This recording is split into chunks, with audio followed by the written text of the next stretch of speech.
and shall make the world beautiful. A moment's peace can and shall save the world. A moment's love can and shall make the world perfect. A moment's truth can and shall make the world beautiful. A moment's peace can and shall save the world. A moment's love can and shall make the world perfect.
President of the General Assembly, Deputy Secretary General.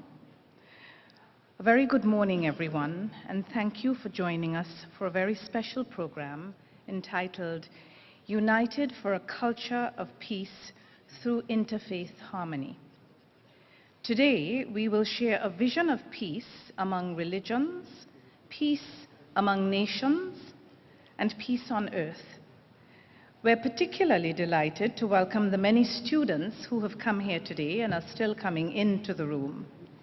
I would like to thank the Korean Conference on Religion and Peace for the video we saw a little earlier about the observances of World Interfaith Harmony Week around the world, and the singers from Sri Chinmoy, both past and present UN staff members, for their beautiful singing to set the mood for this occasion.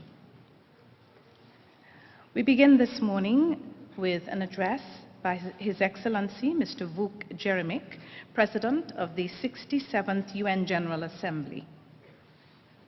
His Excellency, you have the floor.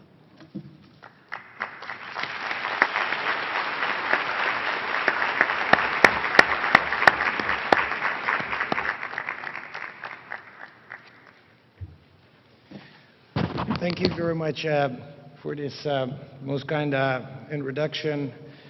Dear Mrs. Ban, my dear friend, Deputy Secretary General, distinguished guests, ladies and gentlemen. At the beginning, allow me to express my deep appreciation to UNESCO and the Committee of Religious NGOs for joining me in hosting this event entitled United for a Culture of Peace through Interfaith Harmony. I would also like to thank all the permanent missions and observers that have lent their support to today's proceedings, as well as to all the NGO groups that have helped in the organization. I wish you all a very warm welcome to the General Assembly of the United Nations.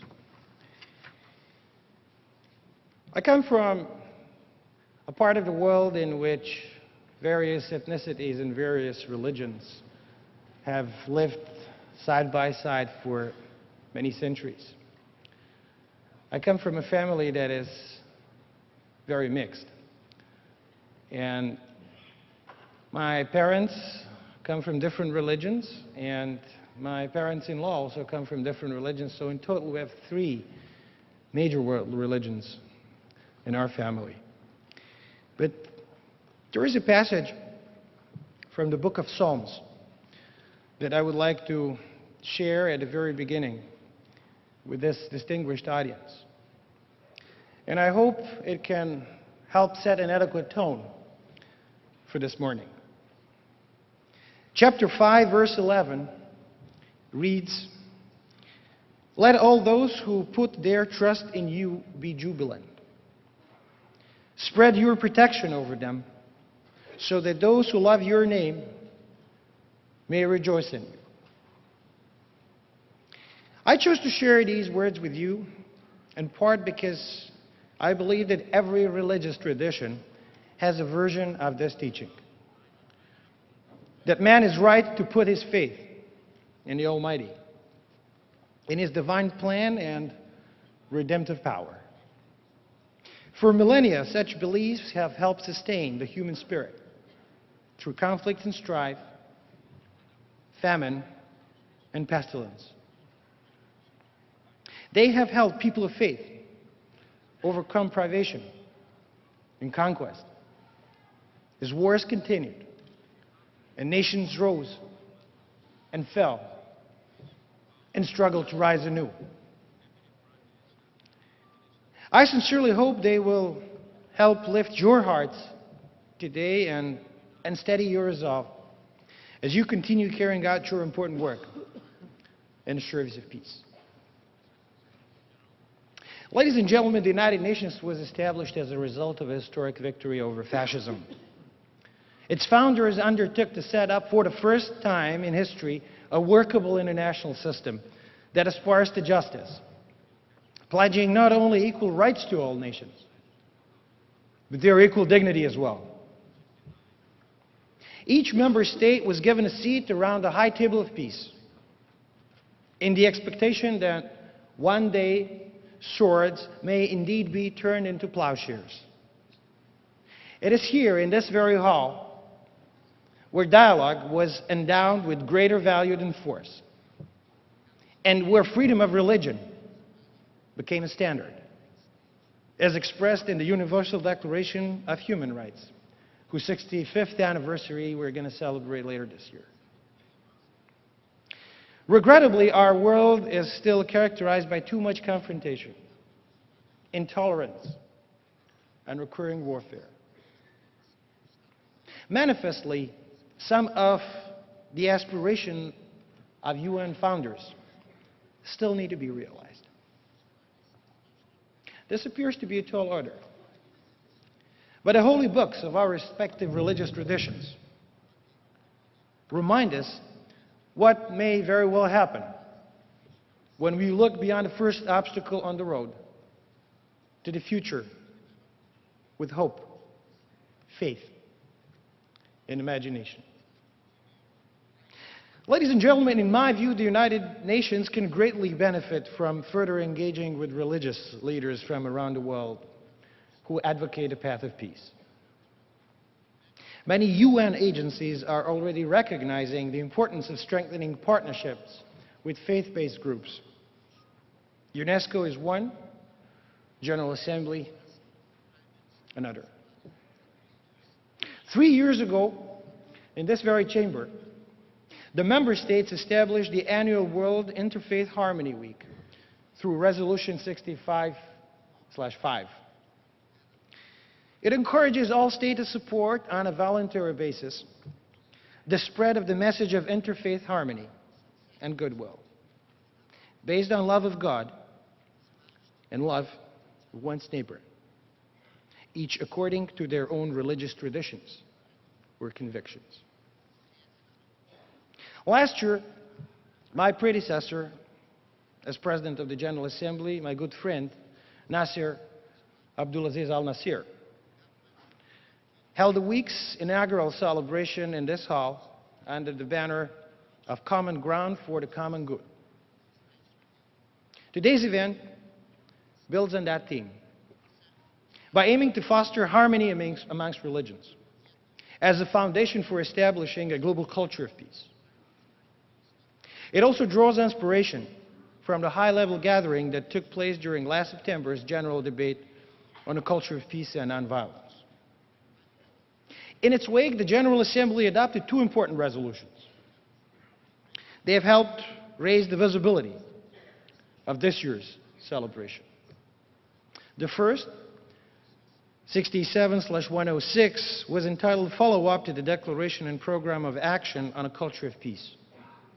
And the second, 67/104, was titled The Promotion of Interreligious and Intercultural Dialogue, Understanding and Cooperation for Peace.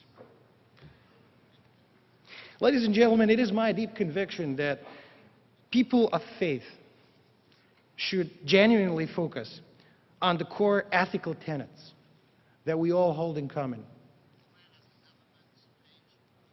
We ought to re-embrace the cause of our respective faiths for individuals to show respect for all and compassion for the most vulnerable, notwithstanding their differences, in recognition of God's image not only in ourselves, but in everyone else, however they may worship and wherever they may live.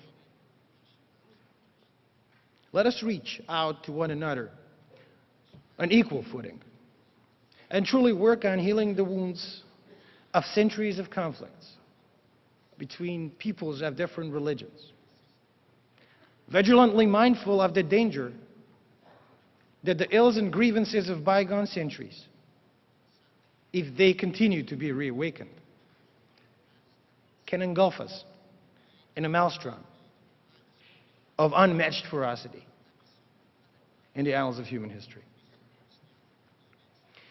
Ladies and gentlemen, today, I'd like to believe that we are humbly taking a small step towards overcoming strife and hatred in the name of religion, advancing efforts for this august body to truly become an assembly of peace, in adherence to what a great statesman once described as the better angels of our nature.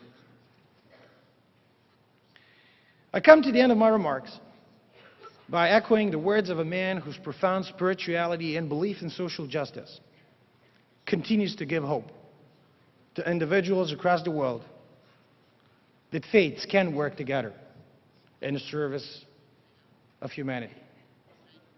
The words of Mahatma Gandhi.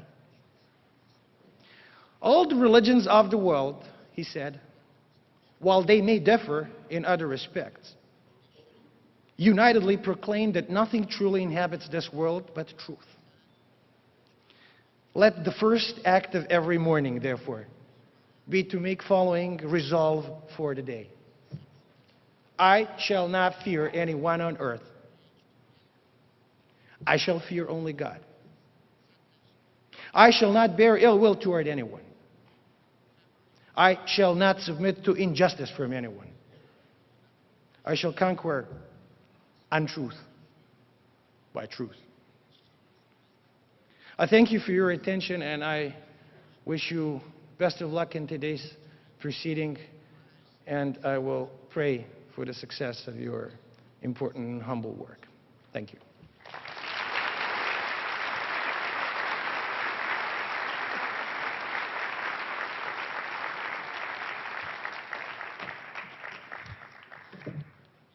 We thank His Excellency, a key sponsor of this event, for his opening remarks. I now call on His Excellency Mr. Jan Eliasson, the Deputy Secretary General, to make his remarks for today's celebration. Your Excellency, the floor is yours.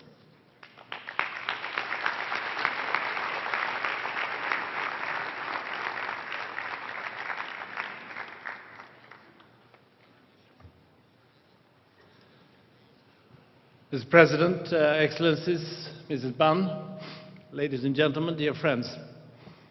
I'm grateful for this opportunity to celebrate World Interfaith Harmony Week with you.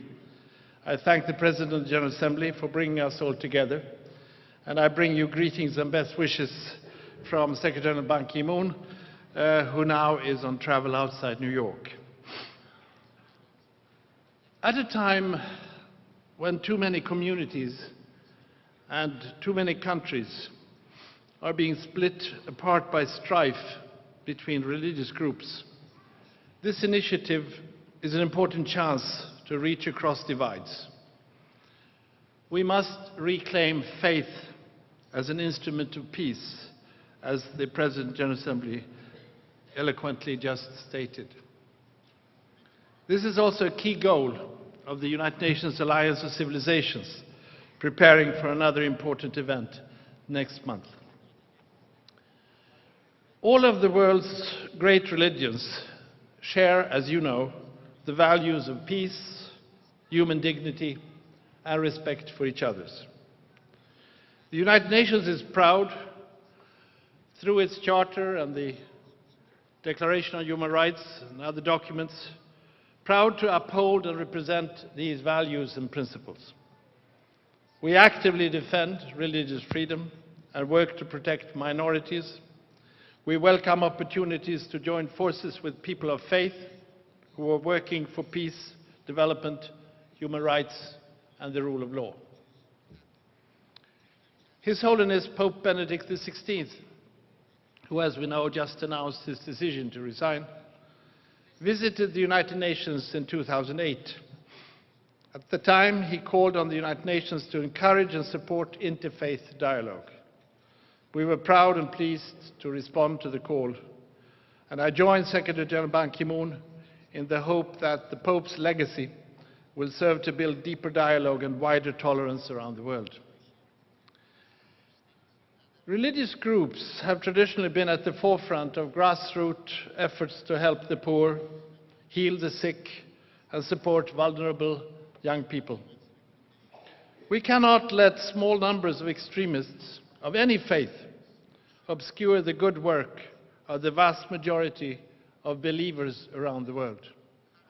And I think this hall is an assembly of such people.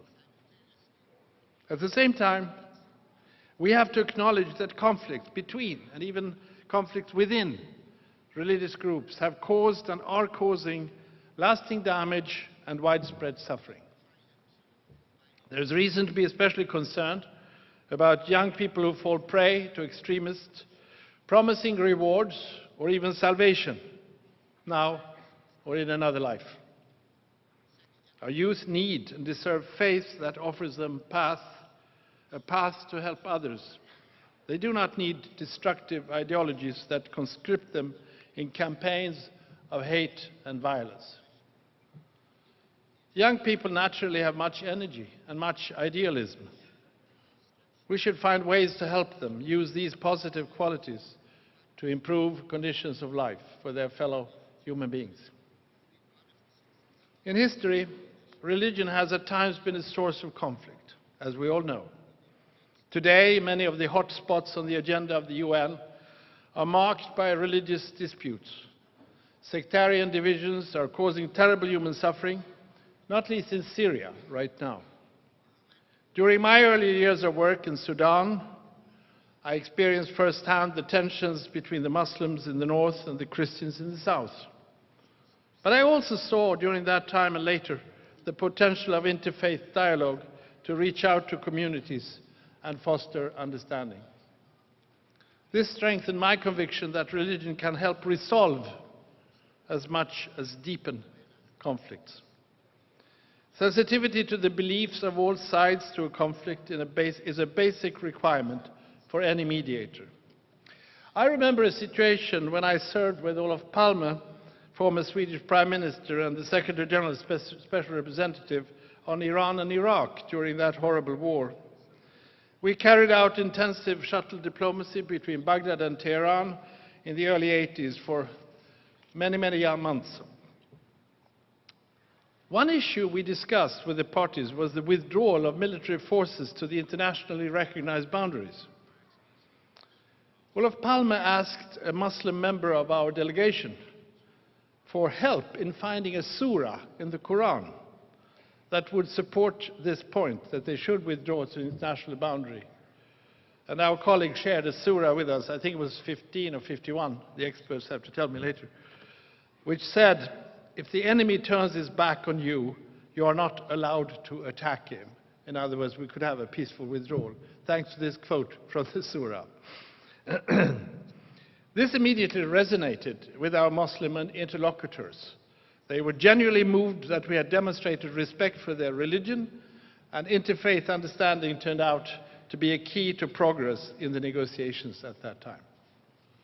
Mr. President, ladies and gentlemen, Madam Ban, dear friends, all of you understand the serious and urgent challenges we face in today's world. The grinding poverty that afflicts billions of people, the natural disasters that drain people's energy and endanger their health, the environmental disasters which destroy lives and communities, climate change that poses an existential threat to our planet, widespread violence against women and children. Something to remember today on Valentine's Day. All of these problems are interconnected, and they affect us all. That means that all of us have to be a part of the solution, no matter where we are, no matter what we work with or struggle with, no matter what religion we practice. We are bound together by human bonds and by interdependence in a globalized world. And in closing, let me say, we often, rightly, use words like respect, tolerance, and understanding during World Interfaith Harmony Week.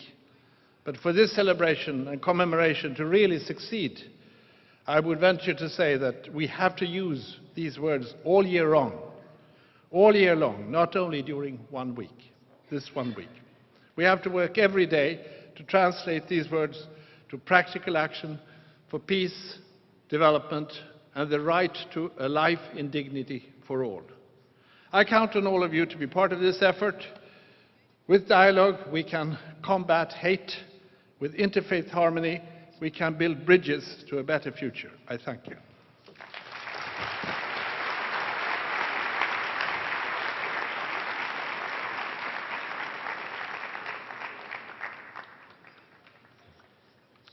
We thank His Excellency, the Deputy Secretary General. This morning's program is divided into 4 different segments. We've just ended the first segment and the more formal segment of the program. The celebration is also an important mix of music, prayer, and ceremony. And to start off the musical selections this morning is renowned soprano from the Philippines, Miss Caterina Sapo-Santos. She will sing 2 songs for you. One is a beautiful carol from her country, the Philippines. The other, a more universal song that's very well known. She's going to be accompanied this morning by Mr. Benjamin Dia at the keyboards. Caterina?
What a wonderful world indeed.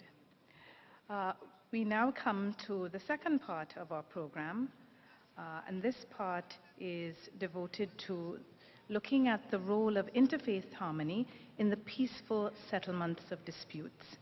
And our first speaker to introduce the topic is Ms. Angela Kane, the UN High Representative for Disarmament Affairs. Ms. Kane, the floor is yours.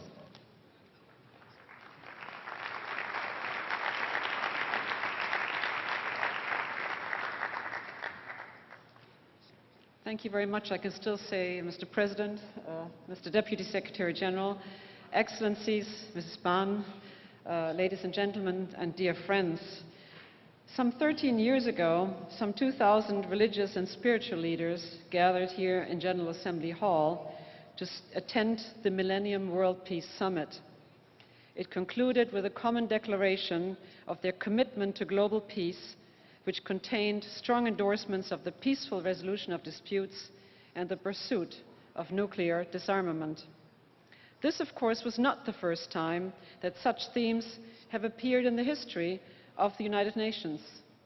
After all, disarmament, the duty to resolve disputes peacefully, and the prohibition on the threat and use of force are primary norms found in the UN Charter.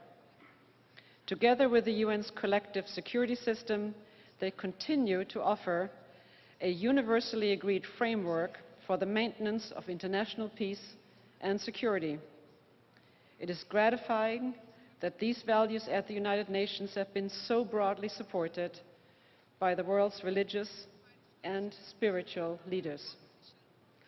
Yet, it is unfortunately true that armed conflicts, including some inflamed by religious convictions, are still underway on our troubled planet.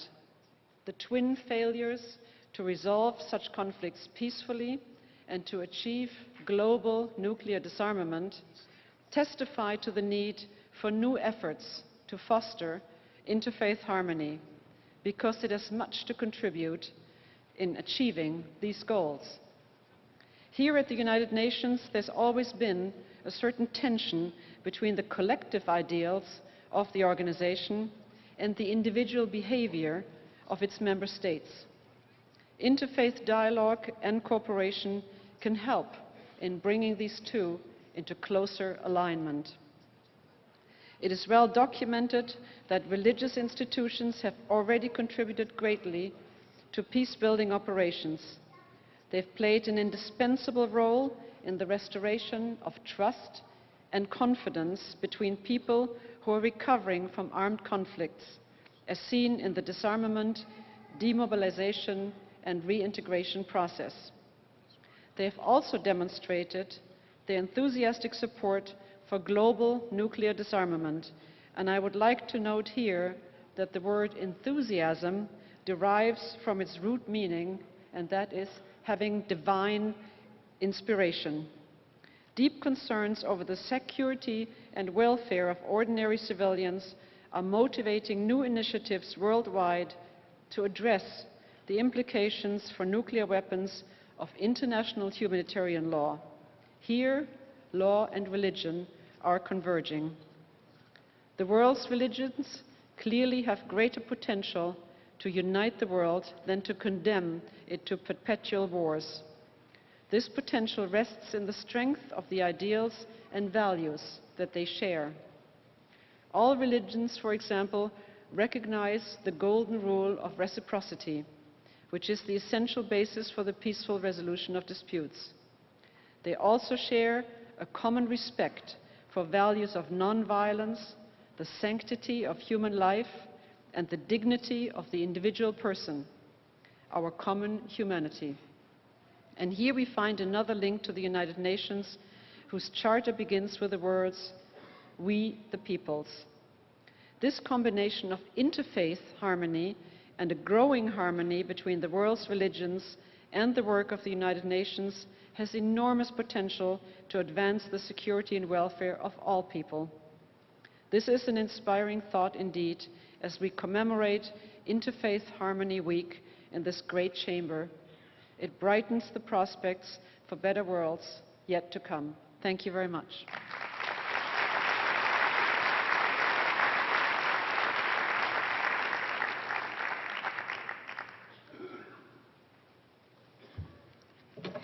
Thank you, Ms. Kane.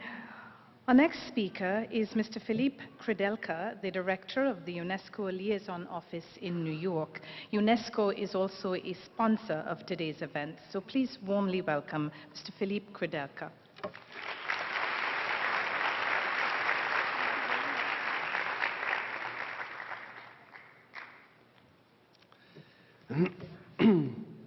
Madam Ban, Excellencies, ladies and gentlemen, dear friends and colleagues.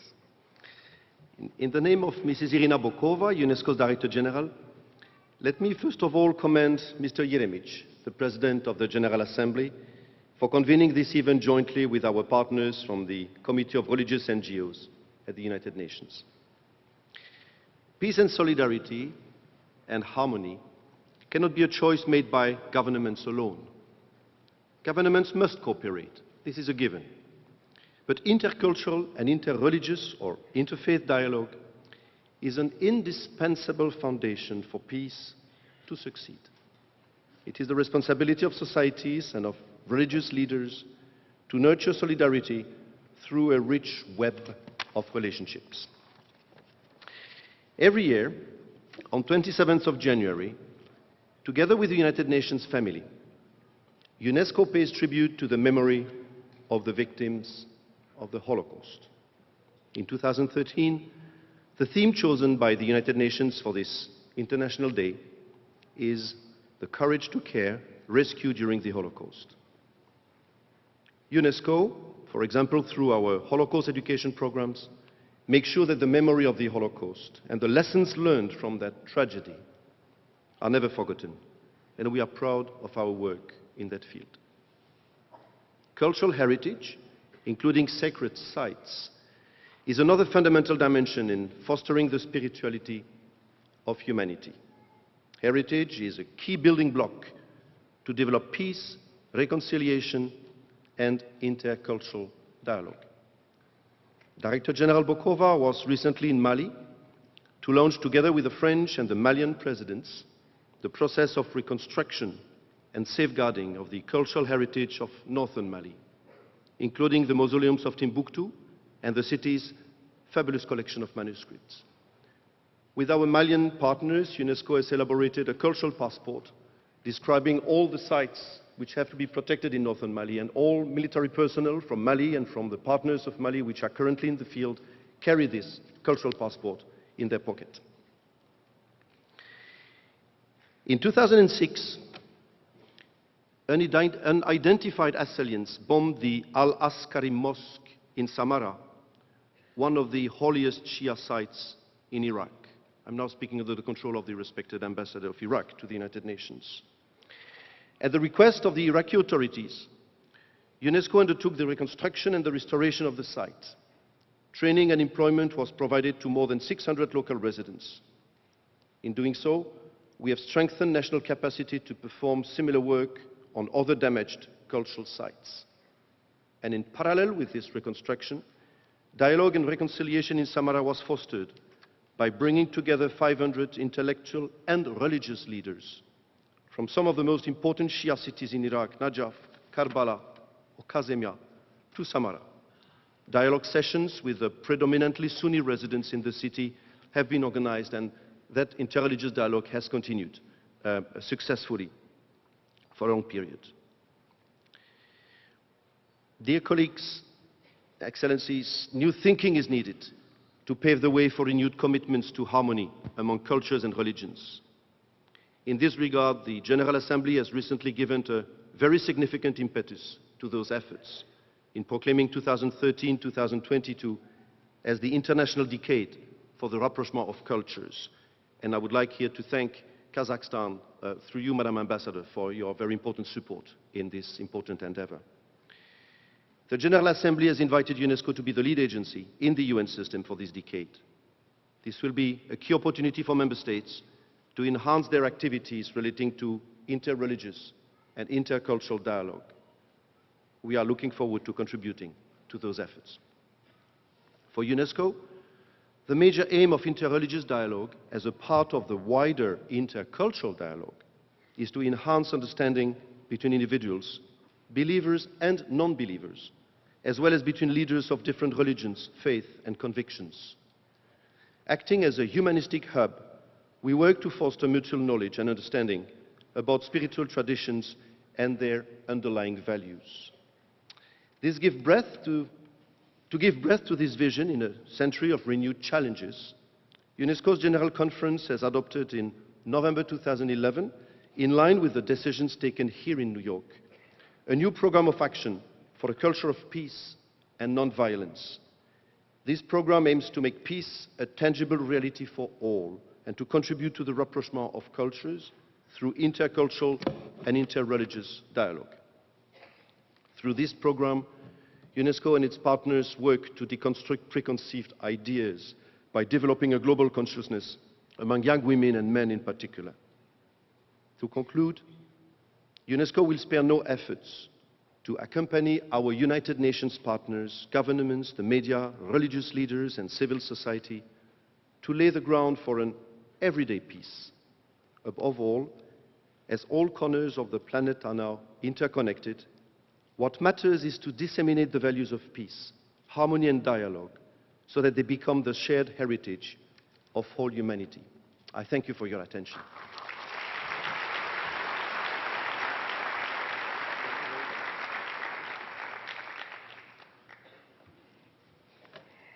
Thank you very much, Mr. Kredelka, for sharing UNESCO's work on promoting interfaith harmony and the peaceful settlement of disputes.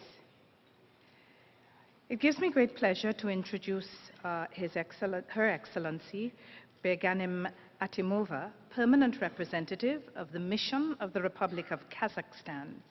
Ambassador Atimova, the floor is yours.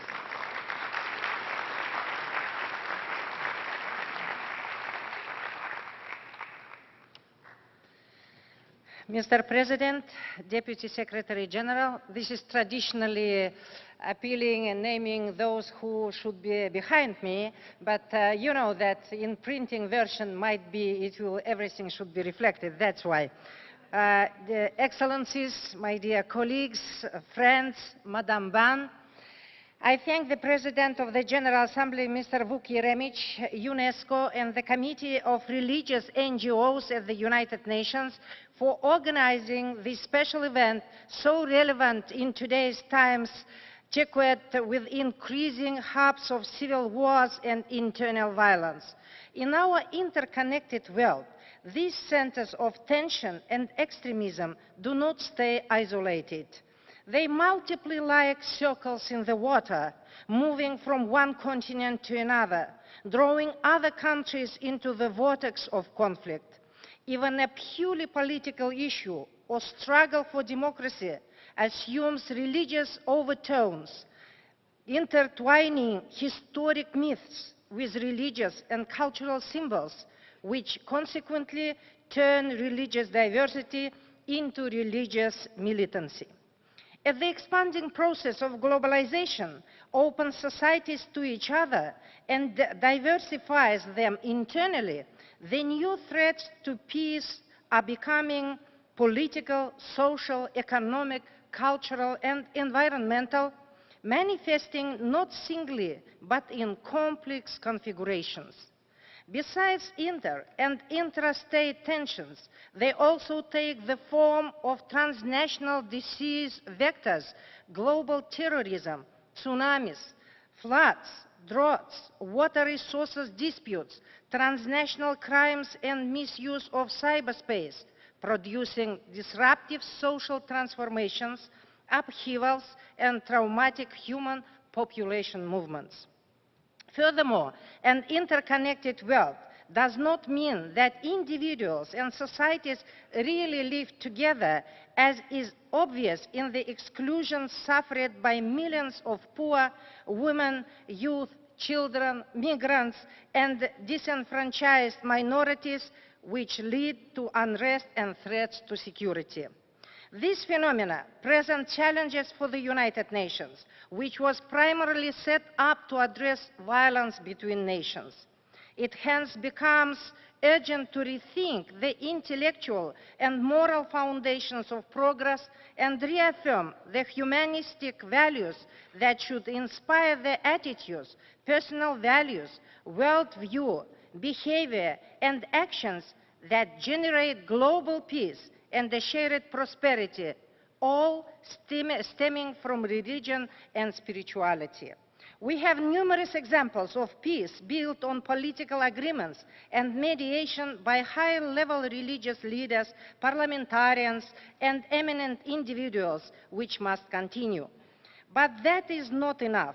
Everyday peace is created and kindled in communities and at the grassroots level, in the school and university, in the church, mosque, synagogue, and temple, which are the citadels of the moral and intellectual solidarity of humankind. Our challenge is to continue to tap and build on the already demonstrated great potential of religious leaders, faith-based organizations and movements to contradict training in conflict resolution, to engage in mediation and conflict prevention, organize post-conflict reconstruction and reconciliation, and humanitarian relief, together with political actors, the private sector, the scientific community, media, the arts, and civil society. Permit me to give you the example of my own country, Kazakhstan. After gaining independence, the political, legislative, judicial, macroeconomic, fiscal, and social policy measures were in close synergy with efforts to build interreligious and interethnic harmony in a population with more than 40 religions, almost 45, and almost 130 ethnic communities. The foundations were based on the principles of human dignity and human rights. My president of Kazakhstan, Nursultan Nazarbayev, has hosted 4 congresses of leaders of world and traditional religions since 2003 to promote global dialogue between religions and cultures. And Madame Masami Sayonji, chairperson of the World Peace Prayer Society, who attended one of these congresses, she is witness here, probably somebody else in this auditorium in this respect participants, but I couldn't know the whole names. That's why I found only one. Through her, I would like to say that this is actually very, very special and unique Congress.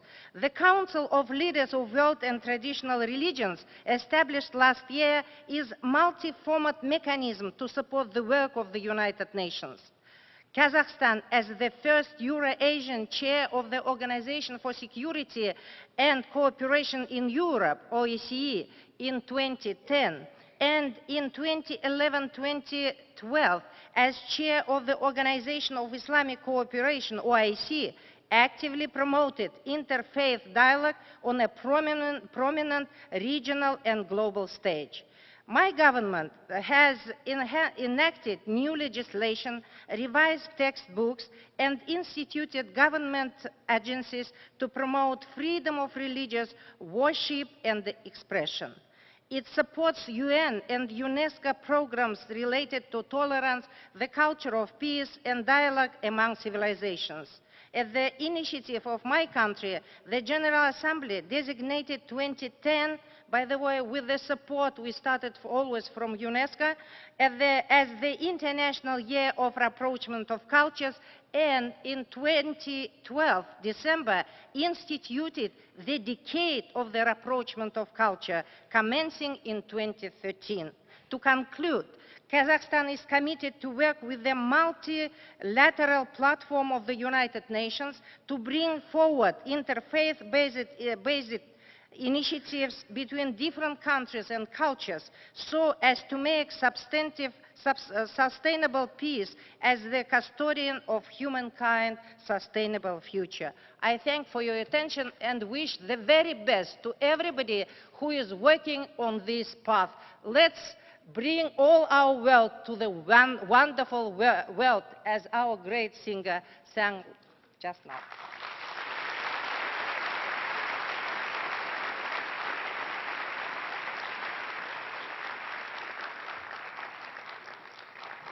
We thank Her Excellency for her motivational remarks and sharing with us her country's efforts to support the UN work on promoting interfaith dialogue and harmony.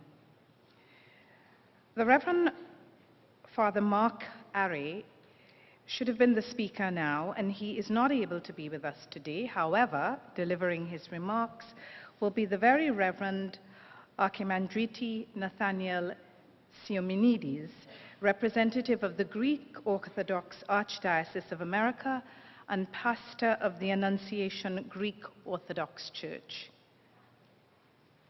You have the floor.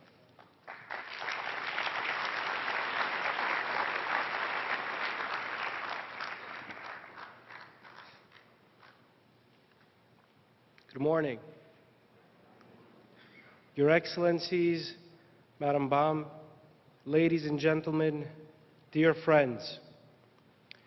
It is truly a profound honor and privilege to stand before and present to this most auspicious assembly of men and women who share the belief that peace and not violence should be used to end conflict, and believe that religion has an integral role to play to this end. Perhaps now more than any other time, our world is engaged in conflict. Maps of global conflict show us a world plagued with this condition, with only few regions where peace and tranquility abound. Economics, agriculture and energy, technology, and climate change have instigated conflict among people. Most conflicts are multi-layered and span many generations. This means that any chance to resolve these disputes requires that we have a full appreciation of the dynamics at play. Serious discussions about dispute resolution must also explore the role of religion. Too often, conflicts between peoples arise because of diverging interpretations of religious beliefs. However, religion is also frequently and grossly misrepresented and misunderstood, making it the perfect scapegoat for those looking to point fingers, for hasty solutions to conflicts, and for superficial readings of history that suit their agendas. Religious leaders across the countless faith traditions must take the initiative and raise their voices against violence. And they should never view violence as a way to end conflict. In 1992, Muslim, Jewish, and Christian leaders denounced all violence in the name of religion as the greatest crime against religion. Most recently, His All Holiness Ecumenical Patriarch Bartholomew of Constantinople expressed his profound concern about the resurgence of violence throughout the world, especially in the Middle East, Nigeria, and Sudan. The Patriarch reminded leaders that they have a moral obligation to resist war and promote peace as a vital and fundamental necessity for all humanity. For us to overcome cross-cultural disputes, it is important to identify common ground and shared values. Promoting values through conflict resolution processes will assist in creating overarching goals, needs, and interests, as well as producing lasting outcomes. In addition, promoting values will pave the way for addressing the root causes of cross-cultural conflicts. Religion can help us define these shared values. From an Orthodox Christian perspective, we could point to several theological principles that resonate with most major religious traditions and also are weaved within the fabric of universal human rights law and tradition. These include justice, mercy, forgiveness, and repentance. Throughout the Holy Bible, humanity searches for justice. Indeed, God is often referred to as a good and just God because He helps those who are wronged through His discerning judgment. However, justice separated from mercy can and often leads to uncontrollable vengeance.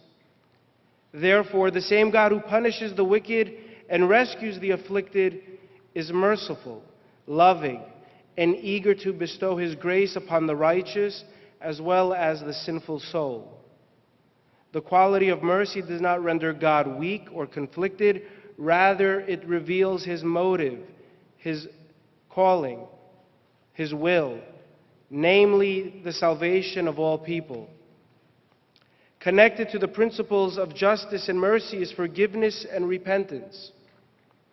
Forgiveness, in its authentic meaning, suggests making room for the other, specifically our enemies, within our own lives. To try to truly forgive someone their trespasses means that we search our hearts and consciously make room for him or her. This is precisely why to forgive is not an easy task. It means that we accept the other for who and what they are, with all of his shortcomings and differences. Without repentance, however, forgiveness is never complete.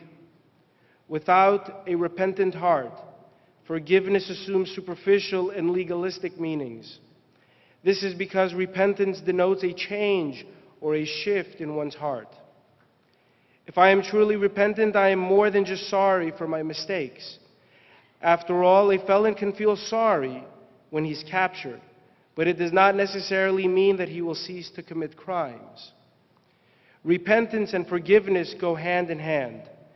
If I have harmed my neighbor, true reconciliation can only be achieved when I acknowledge my faults, face my God and my neighbor, change my ways, and ask for mercy and love. If I refuse or resist to refine who and what I am in the world, then as my neighbor tries to make room for me in her heart, those rough edges of my own being will certainly continue to inflict her harm. In closing, I would like to make an appeal for us all to remain vigilant.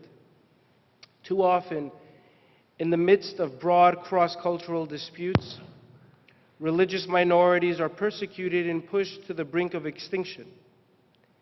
The United States Commission on International Religious Freedom and other similar agencies around the world have striven to give voice to their cries. May we, at this moment, give prayerful consideration to those Christian communities that have helped shape the principles put forth for us today, especially our brothers and sisters in areas considered the cradle of Christendom, including Syria, Iraq, Turkey, and Egypt. Thank you, and God bless you.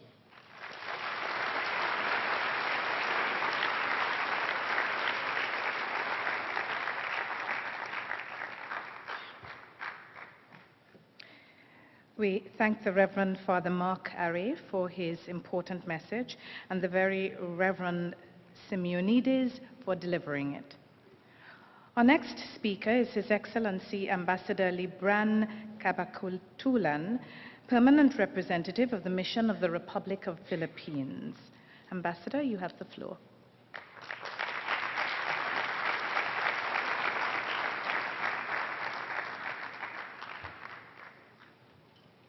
Excellencies, Madam Ban,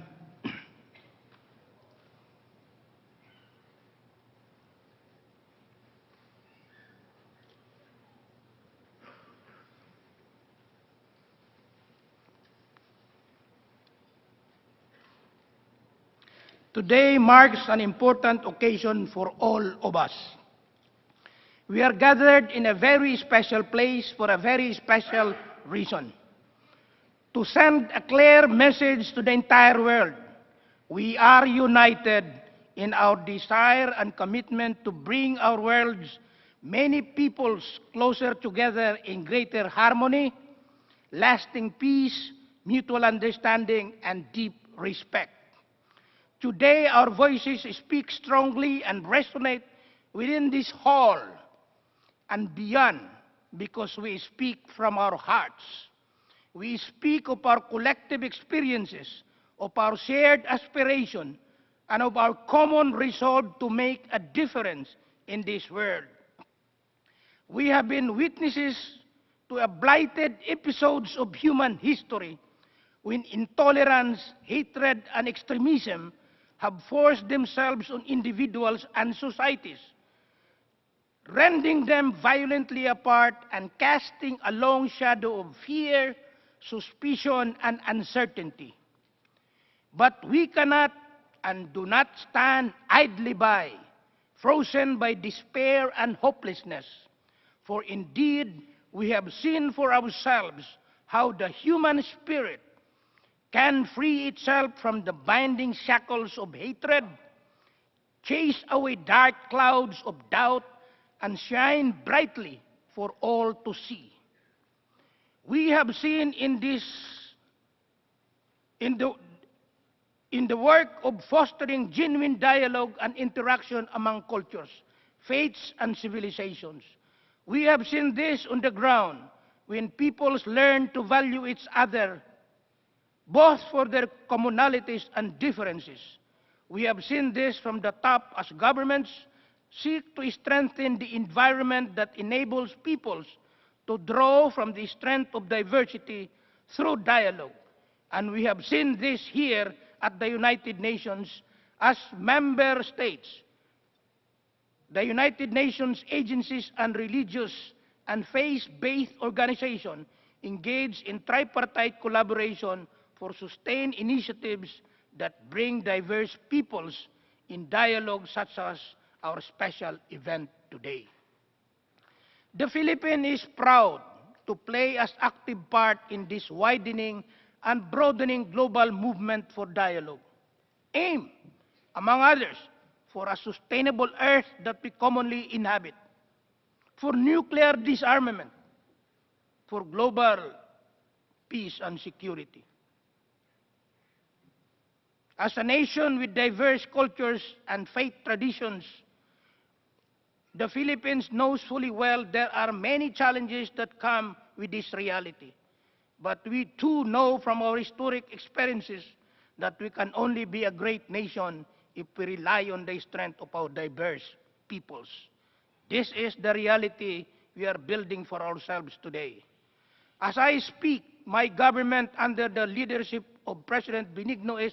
Aquino, has taken yet another historic step forward, just and lasting peace in southern Philippines.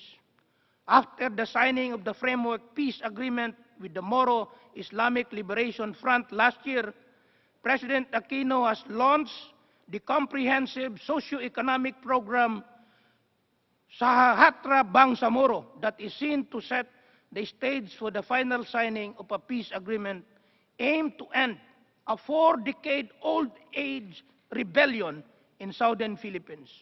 Indeed, the straight path to a peaceful, progressive, and prosperous Philippines must traverse through this road of inclusive growth that involves all sectors of our society.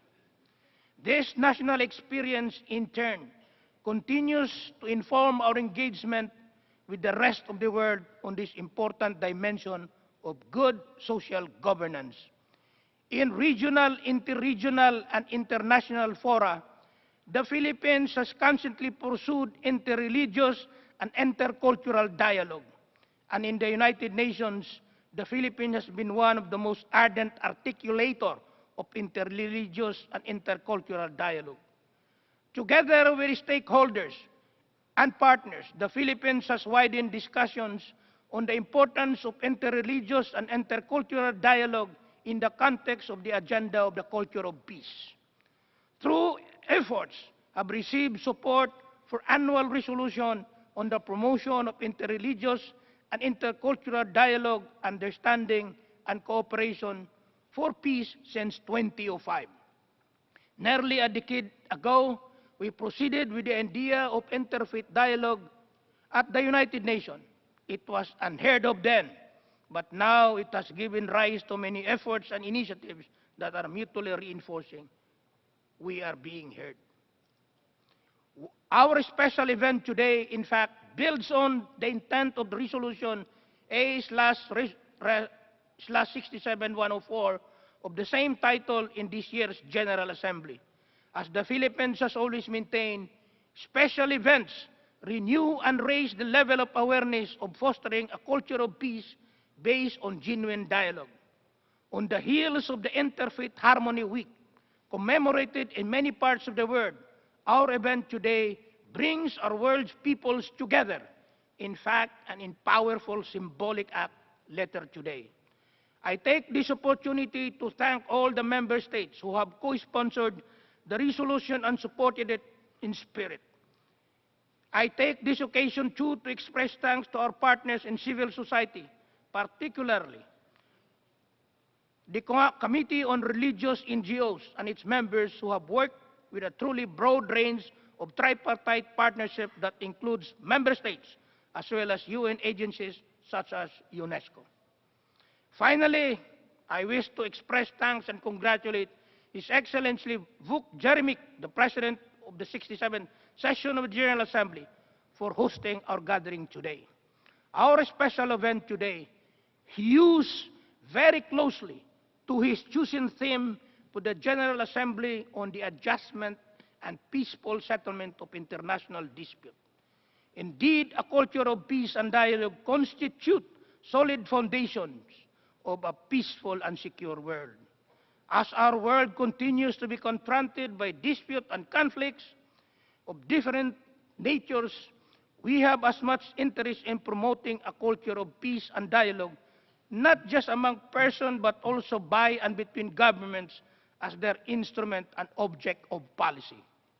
For indeed, it is only to adherence to this policy, founded on the rule of law, when the commitment of men and women and the governments they represent are transformed into concrete actions that result in the dividends of peace enjoyed by all.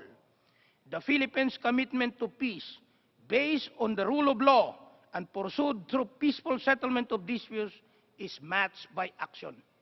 You will recall that last December 14, the General Assembly adopted Resolution 67-195, commemorating the 30th anniversary of the 1982 Manila Declaration on the peaceful settlement of international disputes. I take this opportunity to thank you all again for your support. This declaration is the first comprehensive legal framework elaborating upon the principle governing Chapter 6, particularly Article 33 of the Charter of the United Nations. Part 1, Paragraph 5, enumerates the non-exhaustive list of means including negotiation, inquiry, conciliation, mediation, judicial settlement, resort to regional arrangement or agencies or other peaceful means of settlement, including good offices. It also includes arbitration, a means that has earned publicity just recently. But Part 2, Paragraph 13, explicitly exclude any method of settlements that involves the use or threat of force. The Manila Declaration also teaches us that through genuine openness to the other, through mutual respect of each other's fundamental beliefs, and perhaps through interfaith harmony, can we have a just and lasting peace and resolution of long-standing issues or disputes. When we leave this august hall today, it is my fervent wish that we do so with hearts and minds that seeks to strengthen the culture of peace, seeking our brothers and sisters of different cultures, faith, tradition, and civilizations, indeed of different races, color, ideologies, and positions, intent on understanding each other and respecting each other with an unflagging zeal to learn from the many wonders of the diverse beings of our fellow men and women. Thank you.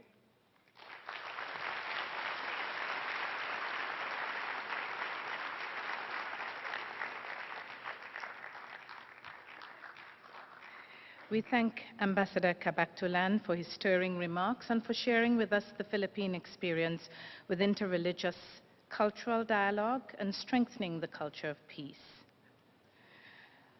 Our next speaker is Ms. Kiran Bali, who will come to the rostrum now.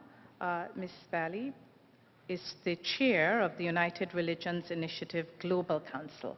Ms. Bali, please come to the floor.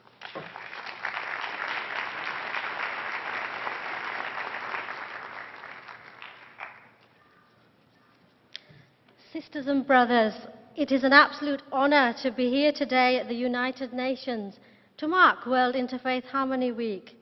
As a woman, as an interfaith leader, and as a global citizen. It is also a privilege to stand here as the chair of the United Religions Initiative, a grassroots interfaith network for peace, which is active in 83 countries. We applaud the leadership of His Majesty King Abdullah II of the Hashemite Kingdom in Jordan in proposing the observance of World Interfaith Harmony Week, and indeed the UN General Assembly for its wisdom in establishing it.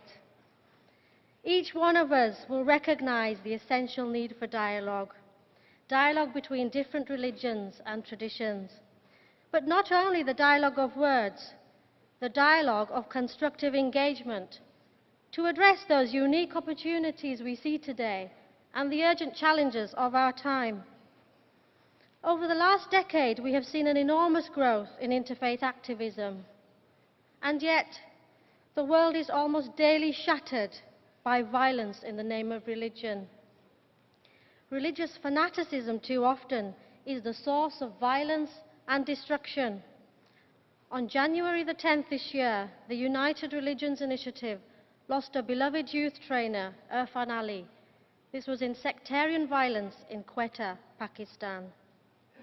Our human identity continues to be compartmentalized in the name of caste, gender, and religion. But our diversity does not have to divide. Rather, we must nurture the flame of unity to ensure the positive transformation of our world. As an interfaith leader, I'm working to advance the cooperation amongst faith, spiritual, and indigenous traditions, to develop important solutions to complex social problems that we are seeing, especially conflict. Religiously motivated conflicts around the world undermine the very principles of peace that all our traditions teach us.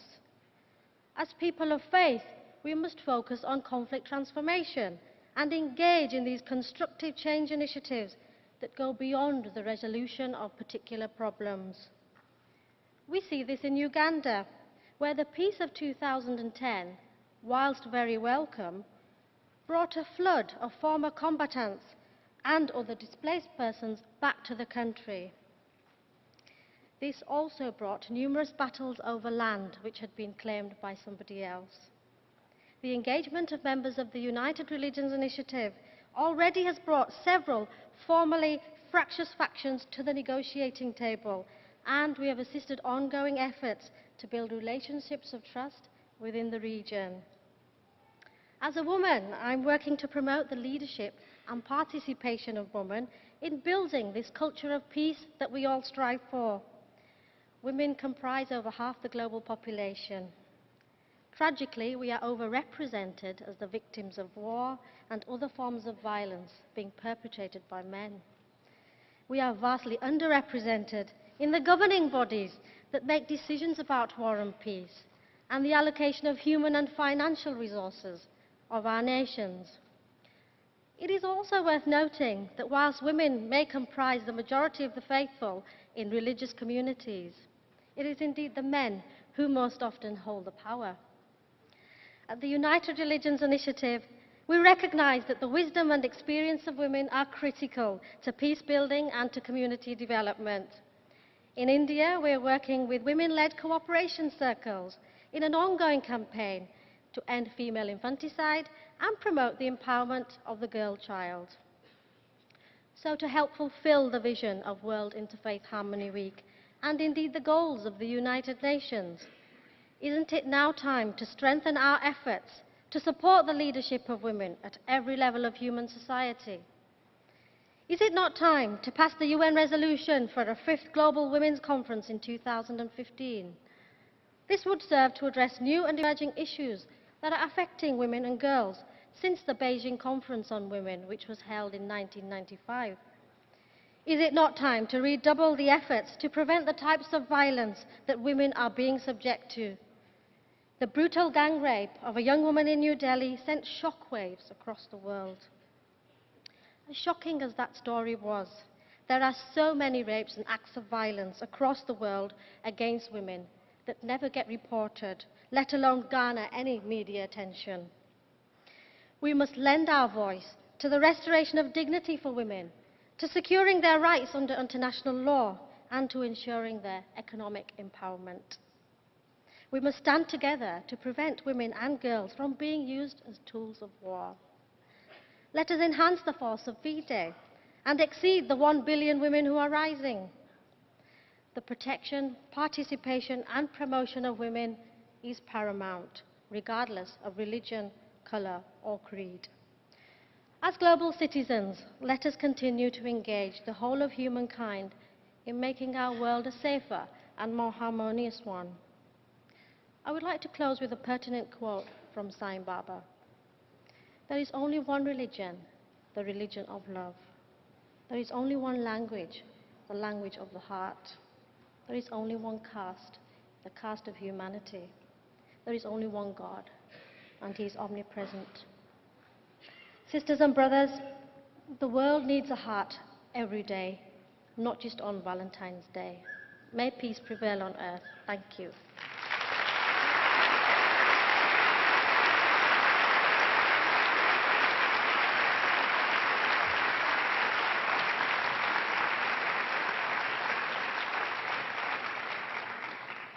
We thank Mrs. Kiran Bali, Chair of the United Religions Initiative Global Council, for her call to action on the role of women in the peaceful settlement of disputes. Our next speaker is His Excellency Ambassador Hamid Al-Bayati, the permanent representative of the Mission of the Republic of Iran, of Iraq. My sincere apologies. Of Iraq. Ambassador, please come to the floor.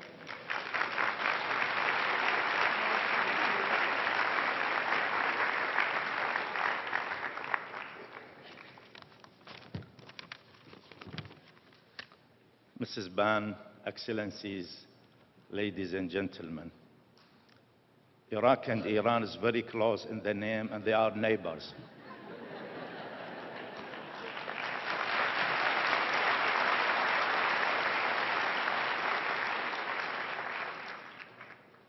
Although Deputy Secretary General talked about 8 wars between Iraq and Iran, and that he seek a surah from the Quran to advocate peace between the two countries. In actual fact, 57 members of the United Nations who are Muslim countries greet each other with Salamu Alaikum, which means peace upon you. And it is the same Salamu Alaikum in Hebrew, which is Shalom Alaikum, peace upon you. So our greeting to each other should be always peace upon you.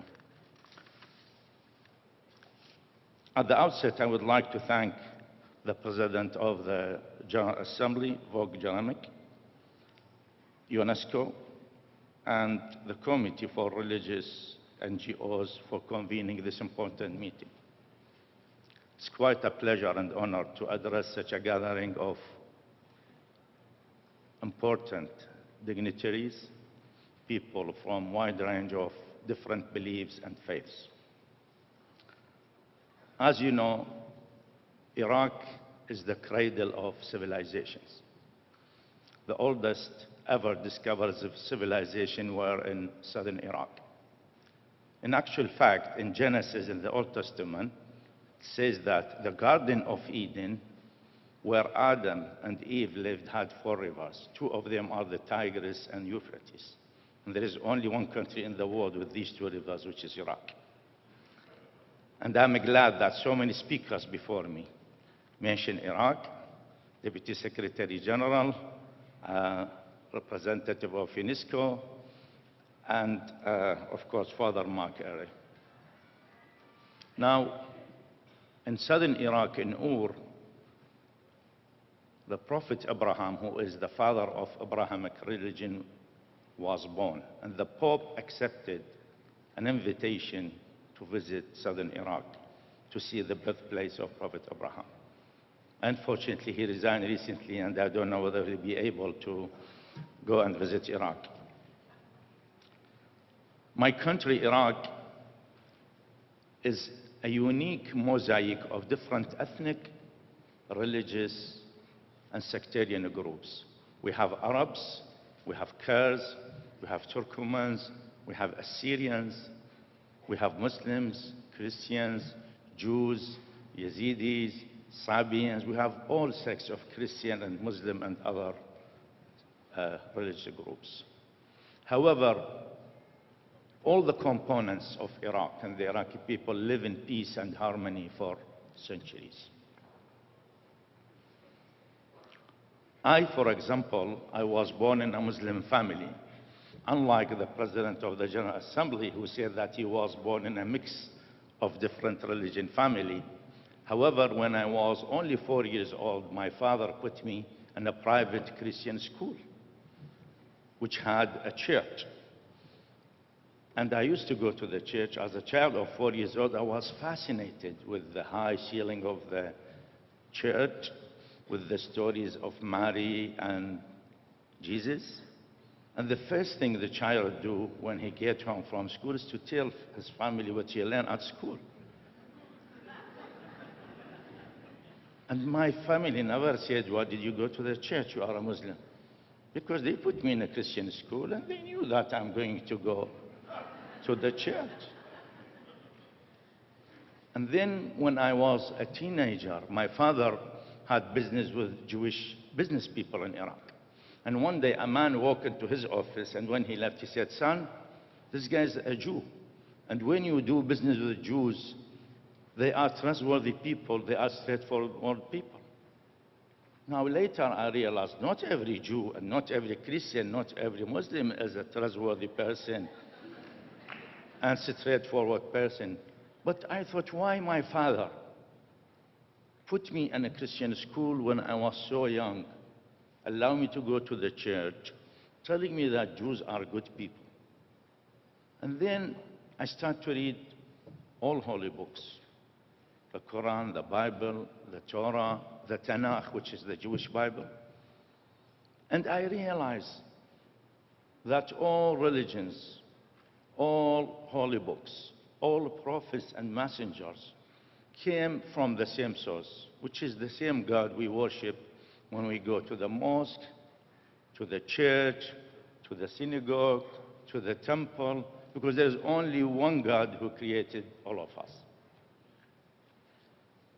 And then I was more interested in reading these holy books to be surprised, and I encourage all of you to read all these holy books.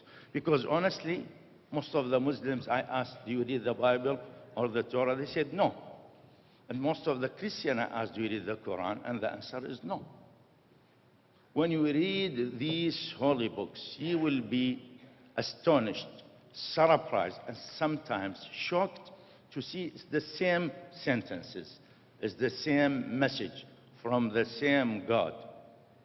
And just example of these messages, that we all come from Adam and Eve. We are one big family. And even for those who doesn't believe in religion, I met some people who said, "I don't believe in religion, I don't believe in God, I believe in science." I said, okay, scientific studies through DNA tests prove that around 7 million people live today in different continents in the world, come from one father and one mother in the history. So the religion, all religions, and science is a proof that we relate to each other. We are brothers and sisters.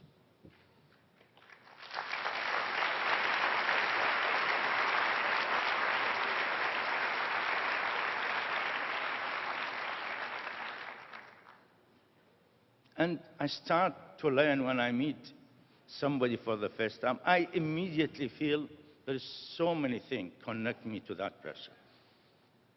If we are brothers and sisters, we are in one family. And how many cousins and family members are far away from each other in distance? How many of them, they don't see each other for 10 years or 20 years? So many. Luckily, we are living in a small village with the transportation, modern technology. We can talk to each other directly, we can see each other directly. So we are lucky in a way, being one family living in a small village. However, the extremism, the fundamentalism, the terrorism we are facing is spreading like cancer. We didn't have such extremism maybe 50, 100 years ago, but now you can see people killing each other, and most of the time in the name of religion. And the base message we should convey to those extremists, fundamentalist terrorists, that you are killing your brothers and sisters. There's nobody could accept that he or she is killing or hurting family members unless there's something wrong with their mind. And the message of all religions, all holy books, all prophets is to love each other, not to hurt each other, and to help people who are poor and needy. That's the main message of every single religion in this world and every prophet and messenger who was sent by God. So the message today, and I'm grateful for all the organizers of this important meeting, and you can see that today, this morning, we have the President of the General Assembly organizing this interfaith event, and this afternoon, we have the former President, Ambassador Nasser al-Nasser, organizing another meeting about alliance of civilization. So in the United Nations, in one day, we have interfaith meeting in the morning and alliance of civilization in the afternoon. This is why we live in the UN. We have the responsibility of spreading the message of peace. The message is that we should unite it for a culture of peace through interfaith harmony. Thank you very much.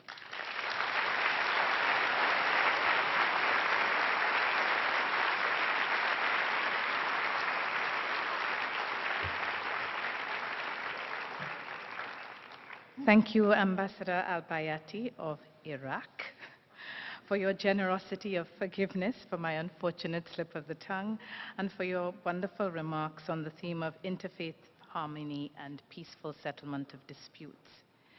We come to our final speaker on this segment of the program, Dr. Patrick Ho, Secretary General of the China Energy Fund Committee. Dr. Ho, the floor is yours.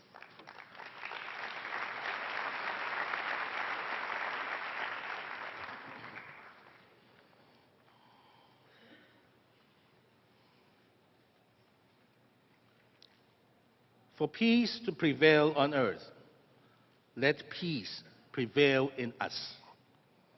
Excellencies, ladies and gentlemen,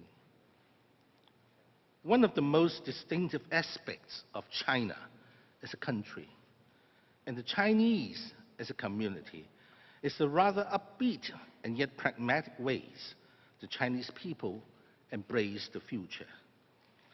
Far from fearing what lies ahead, Chinese are aspiring to a new and peaceful world order based on our appreciation that all of us on this earth of ours share a common fate that each and every one of us has the responsibility to defend and the sensibility to safeguard.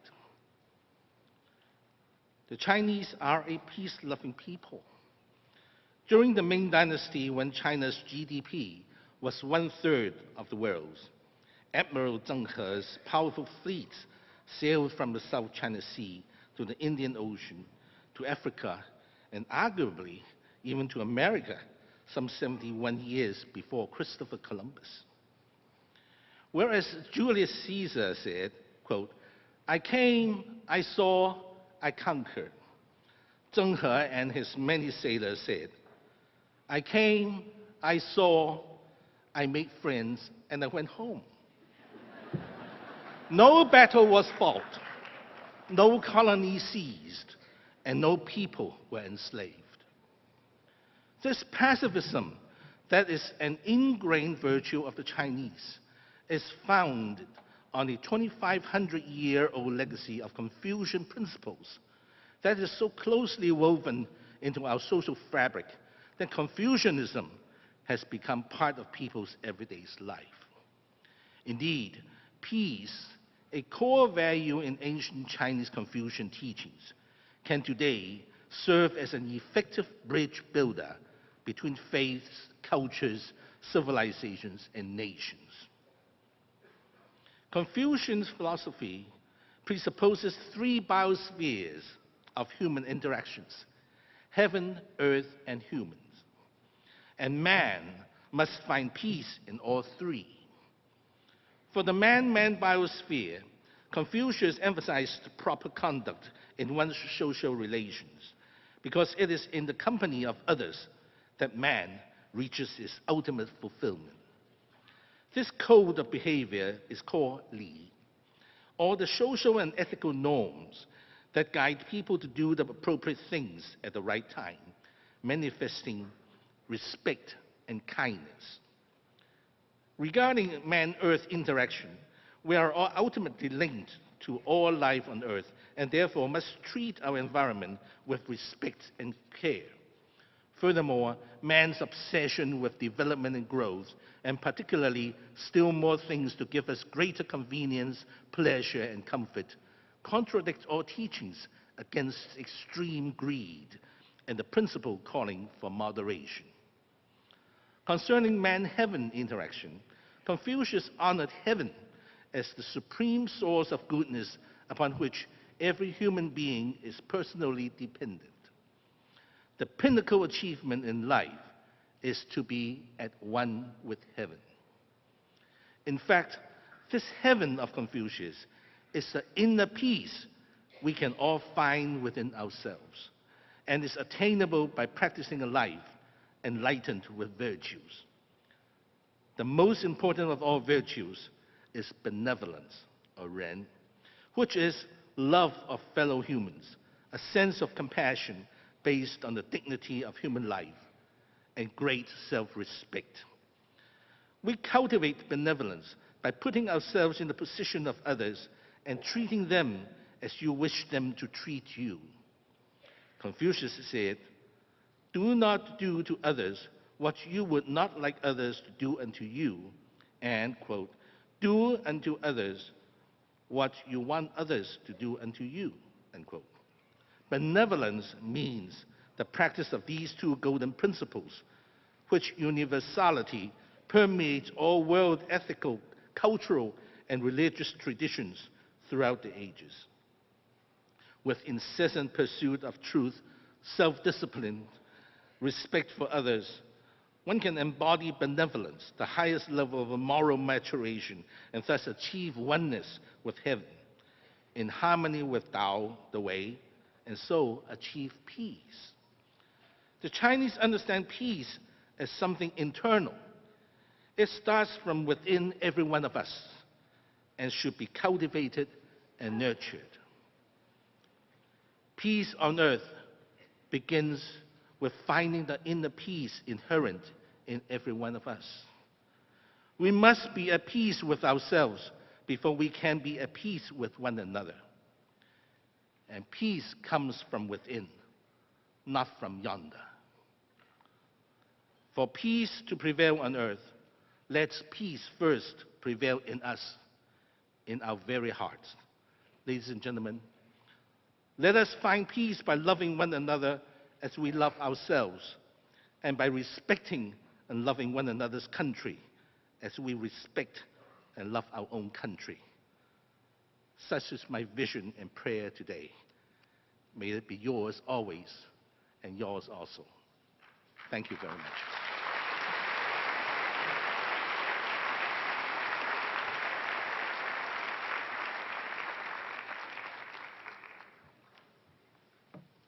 Thank you very much, Dr. Ho, for your inspiring remarks. We now come to the end of this segment of our program, which looked at the role of interfaith harmony in the peaceful settlement of disputes. And I'm sure you'd like to thank all the speakers.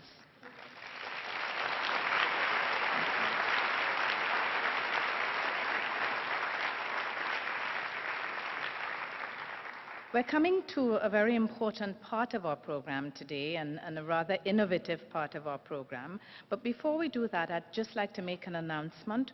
All those who have been designated as flag bearers for today's World Peace Flag Ceremony should now proceed to the side hallways, either of those side hallways, where you will be escorted to your places.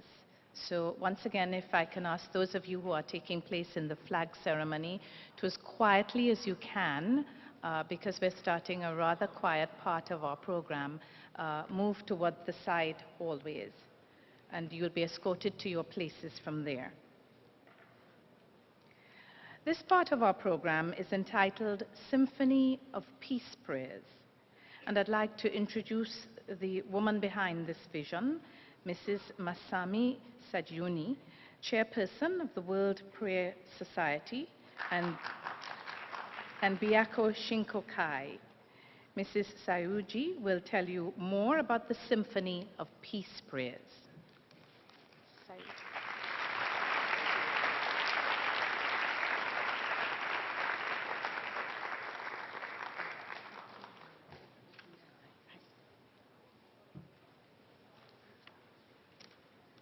Excellencies, Mrs. Wang, honorable guests, ladies and gentlemen, I am touched to see so many of you here at the General Assembly Hall. On behalf of the World Peace Prayer Society and Biako Shinkokai, it is my great honor to join you today for this special event, United for a Culture of Peace through Interfaith Harmony. The United Nations is a microcosm of the world, where leaders of nations assemble to discuss our common future. I wish to express my deeply respect and gratitude to His Excellency, the President of the General Assembly, and the other organizers for the privilege to support this event at this significant place. It is with tremendous joy that I introduce this second part of the program, Symphony of Peace Prayers. For more than 50 years, members of Biako Shinkokai in Japan and supporters of the World Peace Prayer Society worldwide have been praying every day for the peace of the world. Building on these many years of prayers, the first Symphony of Peace Prayers was held in 2005 at Fuji Sanctuary in Japan. This unique ceremony brings together people from different religions and cultures to pray with one voice for peace on earth. It is now celebrated in 52 countries with a total of over 1 million participants joining the movement worldwide. Every religion has its prayer for peace that is equally noble and sacred. We know from our own experience how beautiful, moving, and magical it is to hear these spoken prayers of different melody create a most wonderful harmony. Our spirit rejoice in oneness, transcending all our differences. Prayer is love. It is light, power, and the energy for regeneration. Prayer helps awaken the spark of divinity within each human being.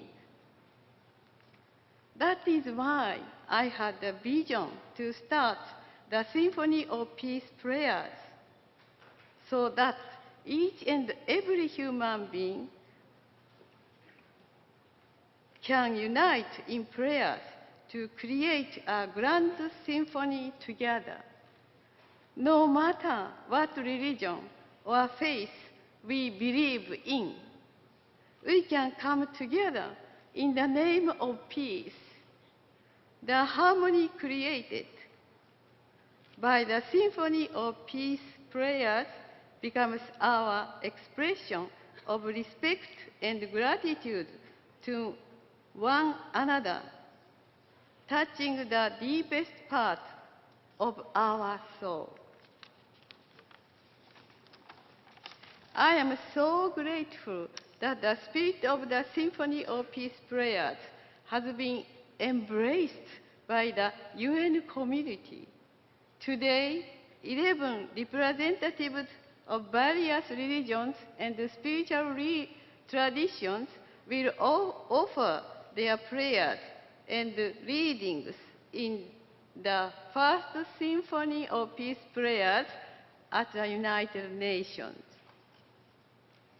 For as long as humanity's thoughts remain trapped in struggle, discrimination, and religious confrontation, true peace will never come to this world. If we are to create true peace and harmony on earth, we must move beyond dualistic thinking and elevate our consciousness. The prayers of many faiths that will be offered here at the United Nations shall help us transcend the walls of separation and bring new inspiration to the global community.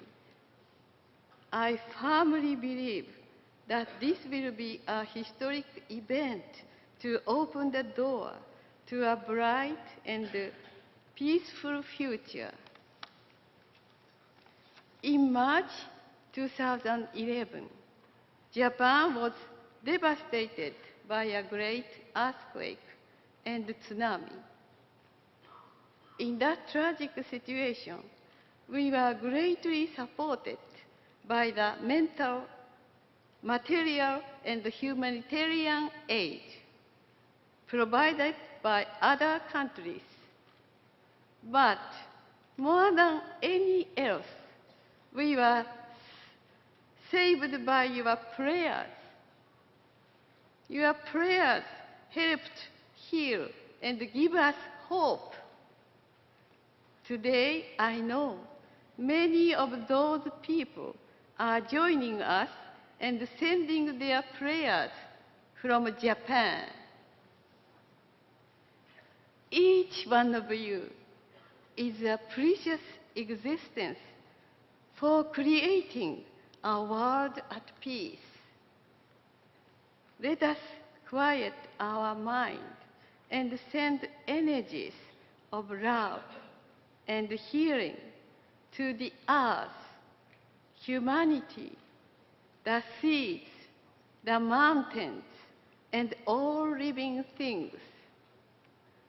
Let us together resonate a magnificent symphony of peace prayers out into the universe.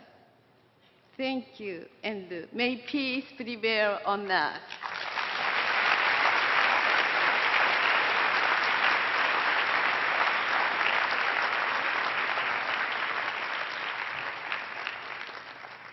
Thank you, Mrs. Saunji of the World Peace Prayer Society, for introducing this part of our program. May I ask the religious representatives to approach the stage to offer the peace prayers from their traditions, accompanied by the flute music of Mr. John Blond.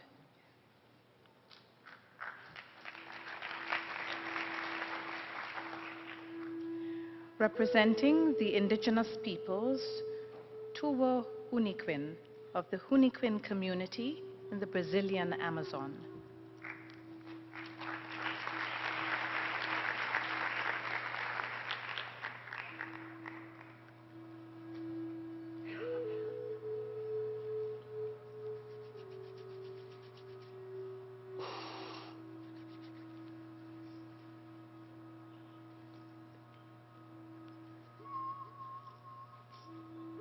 Haush. Hasa kana hanu ikaraka shwani kakam. Mato han shakira. Na eu pakushi pai no jushib sharabu no kumurabu aqui. No ku yusinki. Unano mano hiwi na no ku ni sharabu ruau aqui. No ku hana ruau aqui. Na no ku juina kasharabu ruau aqui. Unano mano hiwi na haska butkira. Pucha kamakira. Haush.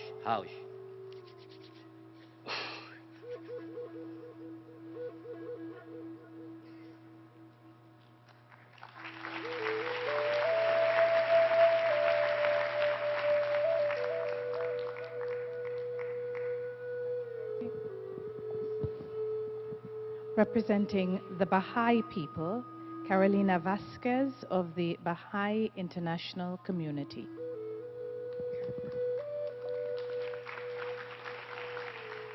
O children of men, know ye not why we created you all from the same dust? That no one should exalt himself over the other. Ponder at all times in your hearts how ye were created. Since we have created you all from one same substance, it is incumbent on you to be even as one soul, to walk with the same feet, eat with the same mouth, and dwell in the same land, that from your inmost being, by your deeds and actions, the signs of oneness and the essence of detachment may be made manifest. Such is my counsel to you, O conquerors of light. Heed ye this counsel, that ye may obtain the fruit of holiness from the tree of wondrous glory. Baha'u'llah.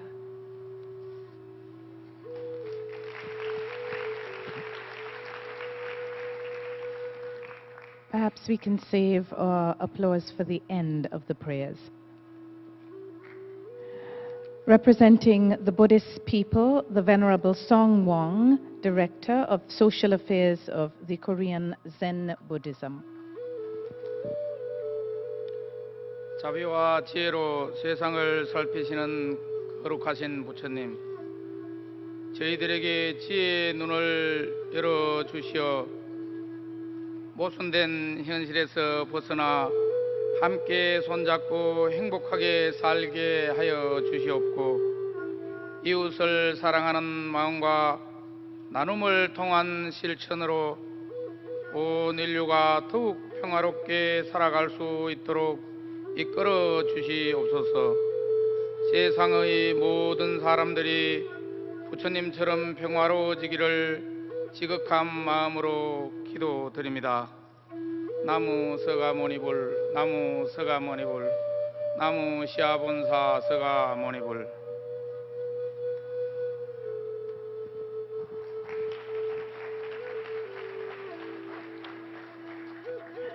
Representing the Christian people, the Reverend Kathleen Stone of the United Methodist Church.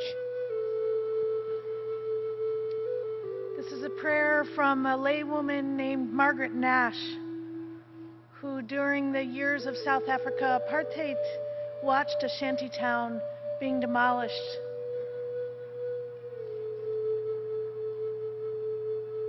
Holy and gracious God, in the dream of harmony we hold before you the anger, the rage, the frustration, the sorrow of those of any religious belief who desire only that their children have a chance to grow up strong and tall, loving and unafraid.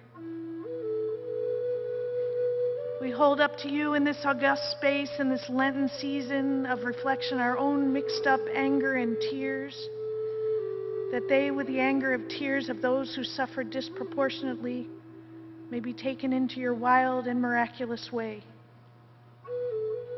that the clash between anger and fear might give way to reconciliation and just relationships, especially between those who have and those who have not, between those for whom justice is held back and those for whom just and graced process is held near, so that somehow we experience the incomprehensible action of agape love together. May we be reconciled one to another, embracing the alien, the enemy, the one of another religious belief, another perspective in our arms, our lives, our way. And may we create the festival of peace and reconciliation with just and generous relationships, so that finally the wolf lies down with the lamb, and the whole of life on earth rejoices and lives in harmony in the splendor of your glory. In Jesus' name we pray. Amen.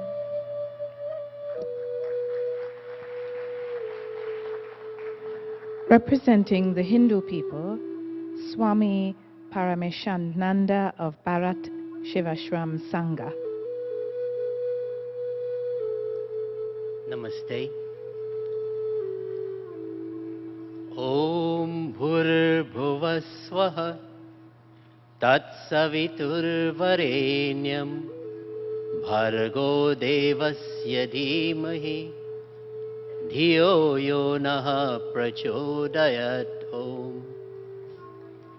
We meditate on the glory of the Creator of the universe, who is worthy of worship, who is the embodiment of light, knowledge, and wisdom, the remover of sin and ignorance.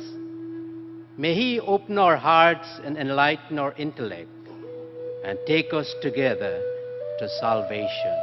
Om Shanti, Shanti, Shanti, Hari Om.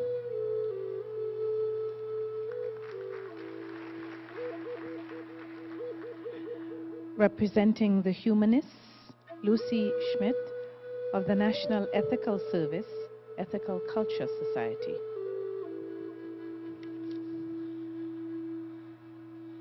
We believe in the promise of humanity to reach a new age where all together seek the way of the common good. We affirm the absolute worth of each person, no matter one's circumstance or station, no matter one's race, orientation, or creed, no matter one's abilities or needs. We affirm each person's obligation to express this intrinsic worth through intentions and actions that foster global harmony. We believe that it is our human duty to build civilization into a culture of peace, united and diverse, yet one.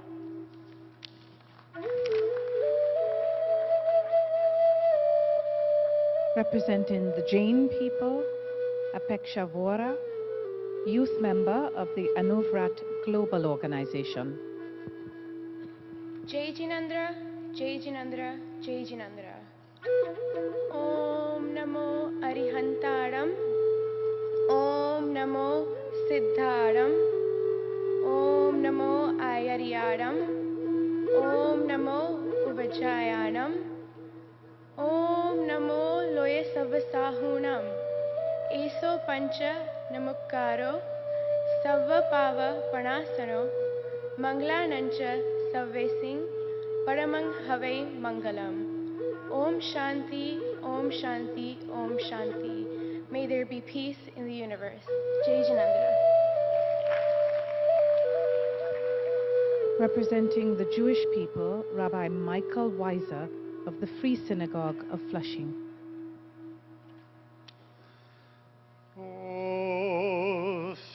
Shalom Bimromav Uyase Shalom Aleinu Ve'al kol ha'amim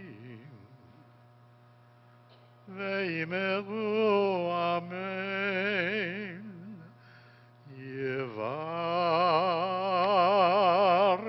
Yevarecha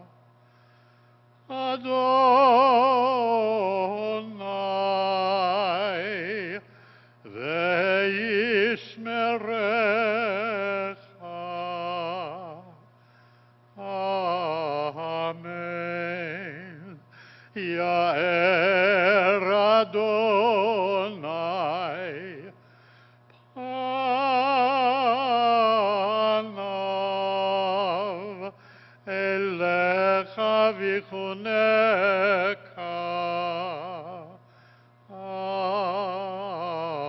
Amen. Yisa Adonai panav elecha v'yasem lecha shalom. Amen. May the maker of peace in all the high places make peace for us and for all peoples. May God bless us and keep us.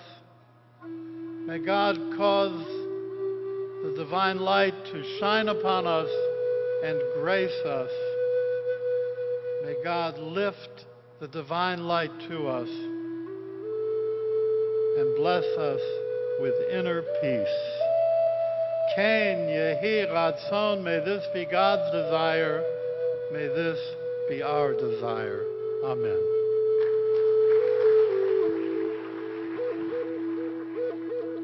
Representing the Muslim people, Imam Isaac Elem Pasha of the Masjid Malcolm Shabazz.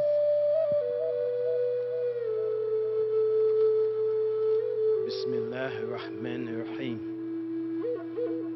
With God's name, the merciful benefactor, the merciful redeemer. We witness to God as one having no associates, and we witness to our beloved Prophet Muhammad, the prayers and peace be upon him, God's servant and messenger. I beg for assistance and I beg for guidance. I ask him for words that will bring peace, harmony, and goodness, and not bring harm. I greet you, the noble and honorable people and leaders, with the greetings from my religion, Al-Islam, the religion that I have chosen upon my own free will. Assalamu alaikum, which means peace be unto you, but is speaking about that peace that only God can give. There's a struggle for the human soul to have its excellence, to have its original life, that the Creator, God, wants for all of us, for humanity. In offering this peace prayer, I must refer to my leader, the son of the Honorable Elijah and Clara Muhammad, Imam Wallace D. Muhammad, who once said, "Every baby born is a clear sign from God that humanity is one. No matter where that baby is born, no matter who the parents are, whether that baby is black, brown, red, yellow, or white, no matter what place on this earth, every baby comes here crying in the same language. Their natures are the same. It's new, belonging to one life." In our holy book, the Quran, it says, the people were once one community. They did not know colors as a division. They only knew that they were from one or from the same life. A symphony, a harmony of peace. May God's peace be upon us. Assalamu alaikum.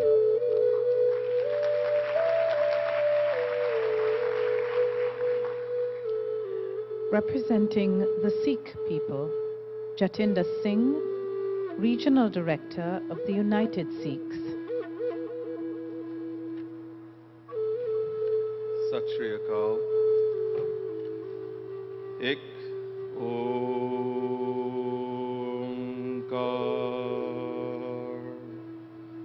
Sat Nam.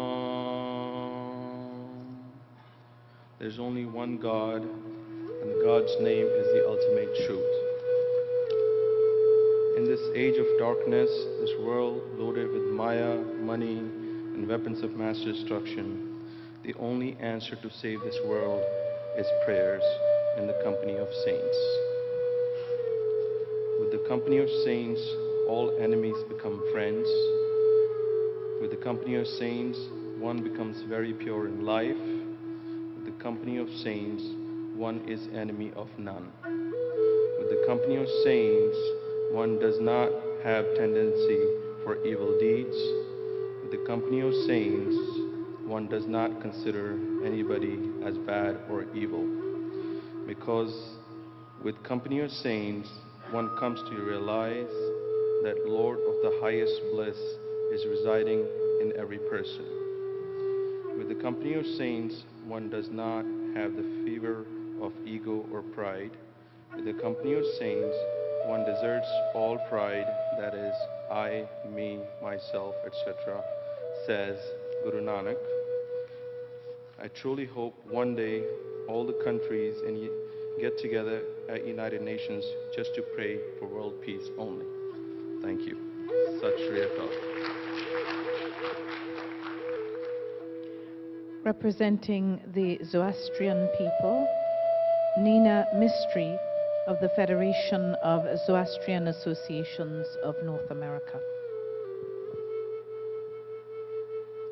Veinit aminamane, srausho ashrushtim, akshtish anakshtim, raitish arayatim, armaitish taromaitim, arshukdo vaksh, mitauktem vachim, ashadrujem, yuzem evyo ahura, augo data ashakshatrem cha, avatvahu manangaha, yahushetish ramam chadat, azem chit ahyamazda, Twamingahi Paurvim Vaidem. In this house, may the acceptance smite defiance, peace triumph over discord, generosity over greed, devotion over arrogance, honest discussion over falsehood, may righteousness prevail over evil of lies. O wise Lord and O Spirit of truth and right, do ye grant me and my followers such authority and power through truth, that with the good mind we may bring the world peace and happiness, of which thou, O Lord, art indeed the first possessor. Thank you.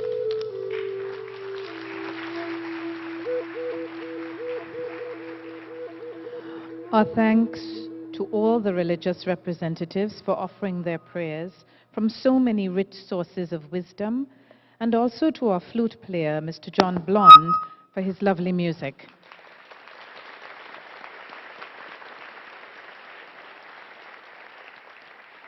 We'd like to call back to the stage at this time Mrs. Masami Sayunji to thank her for her vision of this beautiful symphony of peace prayers. Thank you.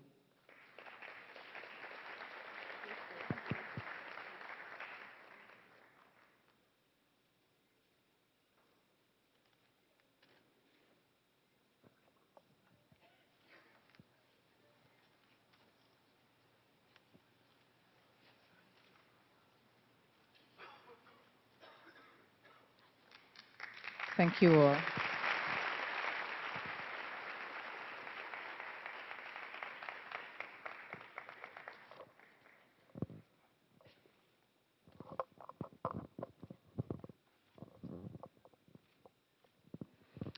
And now we're about to have a very special treat. We will hear from the Junior 4 Chorus of the United Nations International School. Please give them a very warm welcome.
rendition of the Prayer of St. Francis, which was delivered by Mother Teresa when she addressed the United Nations in 1985. Make us worthy, Lord, to serve our fellow men throughout the world who live and die in poverty and hunger.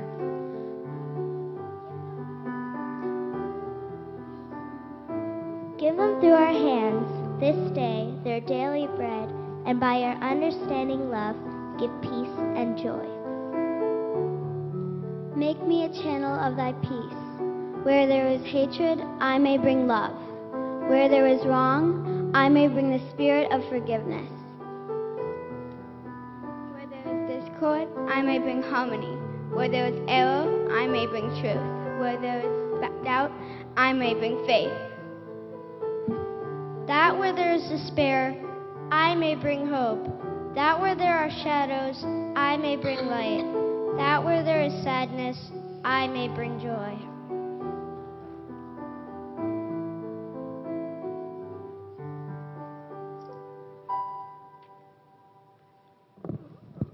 For our second to the last piece, we would like you to join us. It's a two musical phrases. May I be an instrument of peace. The children will teach us how to sing it.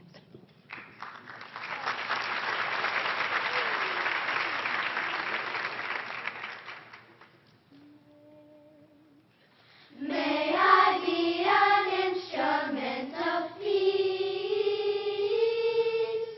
May I be an instrument of peace. May I be an instrument of peace. May I be an instrument of peace. May I be an instrument of peace. May I be an instrument of peace.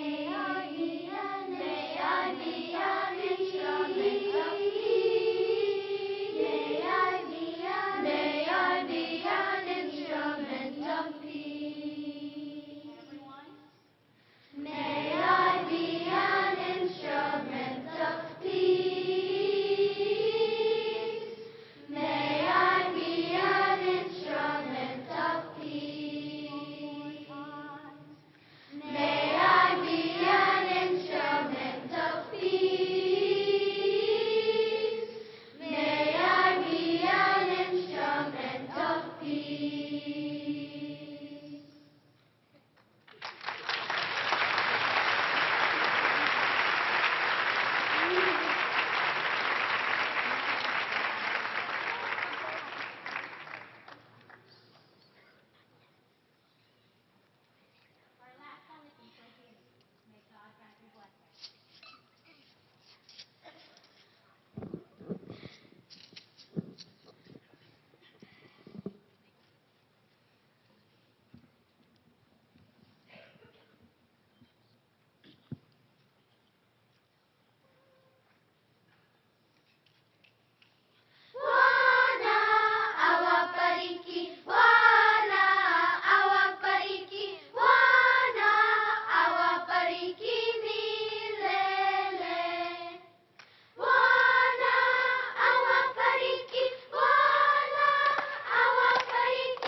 What an amazing tribute by these wonderful children from the United Nations International School in 3 different languages, paying attention to the UN's multilingualism. I think they deserve another round of applause.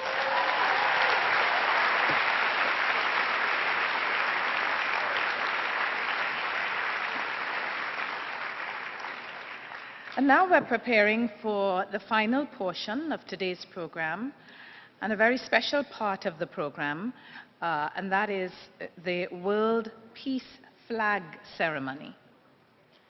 I'd like to invite Mr. Hiru Seunji, President of the World Peace Prayer Society and the Goy Peace Foundation, to introduce the World Peace Flag Ceremony. Mr. Seunji, please.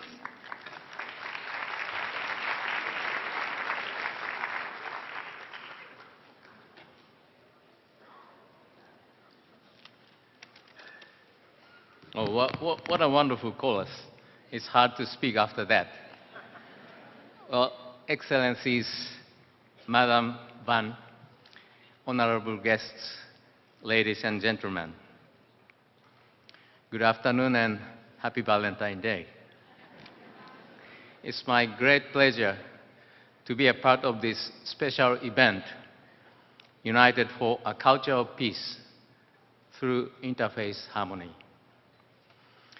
I'd like to express my deep gratitude and respect to His Excellency, the President of the General Assembly, for initiating this groundbreaking event at the United Nations.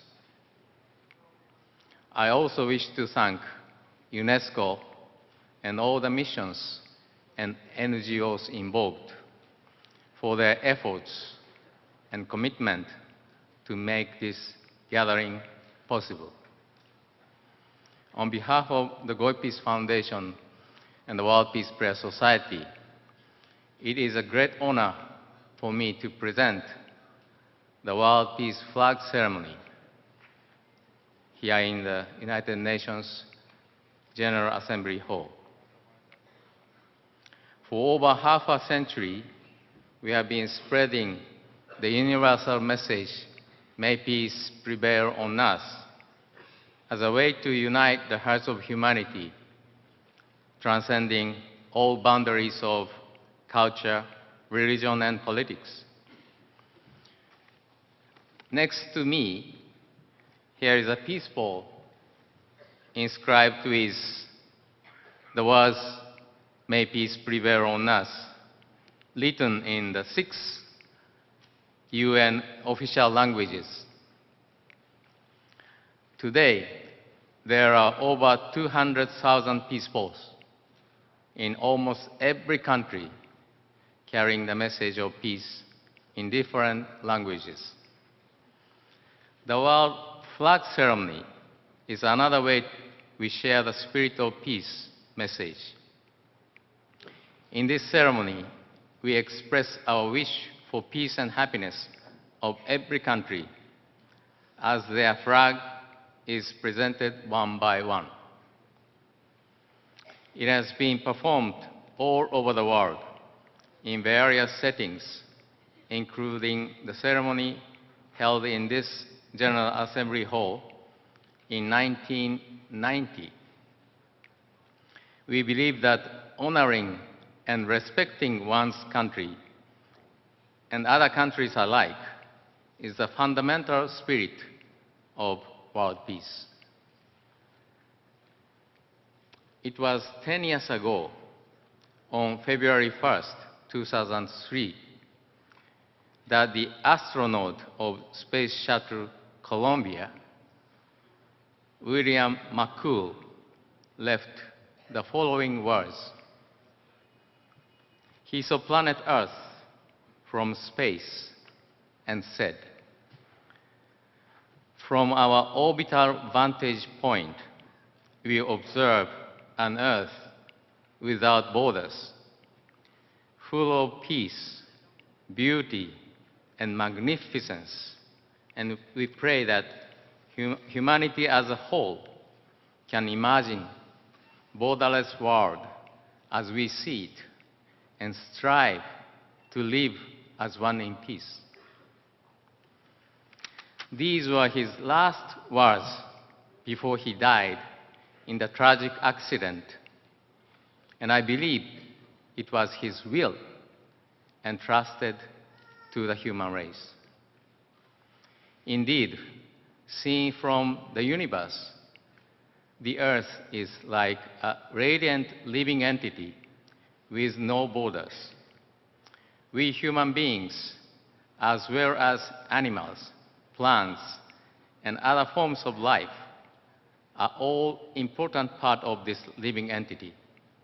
And it is our mission and responsibility to pass on a peaceful and beautiful planet to the next generation. There are about 7 billion people in over 190 countries with numerous ethnic groups, thousands of languages, and thousands of religions existing on this planet today. We are all unique beings with our own cultures, traditions, customs, and beliefs. Peace does not require that we all be the same. A true culture of peace is built when we come to understand and respect our differences and appreciate our diversity. It is like an orchestra with the sounds of various instruments playing together to create a beautiful harmony. In the World Peace Flag ceremony, which we are about to perform, we will enjoy the many colors of the world's nations. We are especially delighted that the flags will be raised by UN staff members, international college students, and other volunteers. Many of them are native of that country in their national costume. And I'm extremely happy that Mrs. Ban will hold the flag of the United Nations. Beginning with the invocation, May Peace Prevail on Us, I invite you all to offer a call for peace in each of the 193 UN member states and 2 observer missions. Let us together give voice to our common goal of international harmony and peace on earth. Assalam lil alami ajma. Woman chuyan suchan lindruita hopin. Dabut mil kerabiches du l'action media. Que la paz prevalezca en la tierra, puisse la paix régner dans le monde, and may peace prevail on earth. Thank you very much.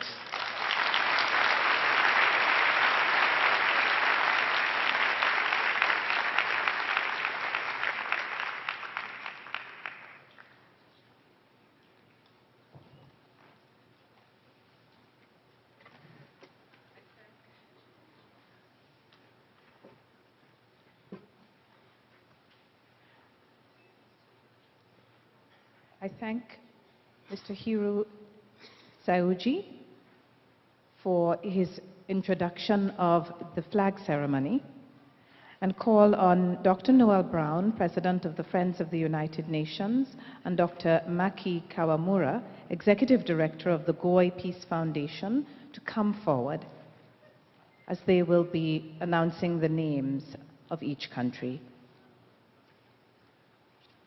I'd also like to call Mr. Chris Farrell to come to the piano.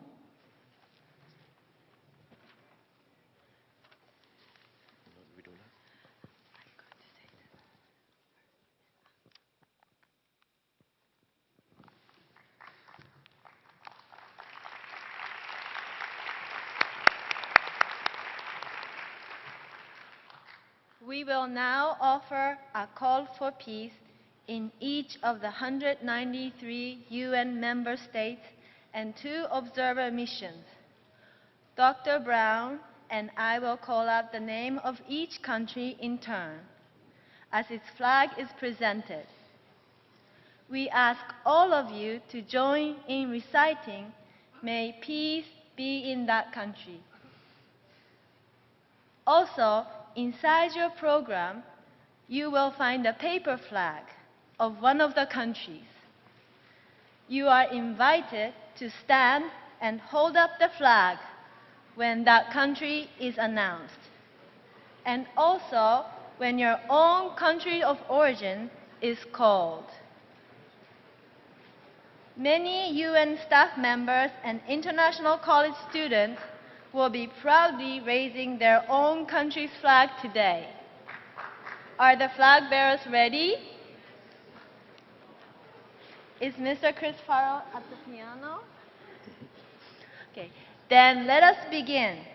Please stand and raise your paper flags while we all say together, "May peace prevail on earth." Together, "May peace prevail on earth." Afghanistan.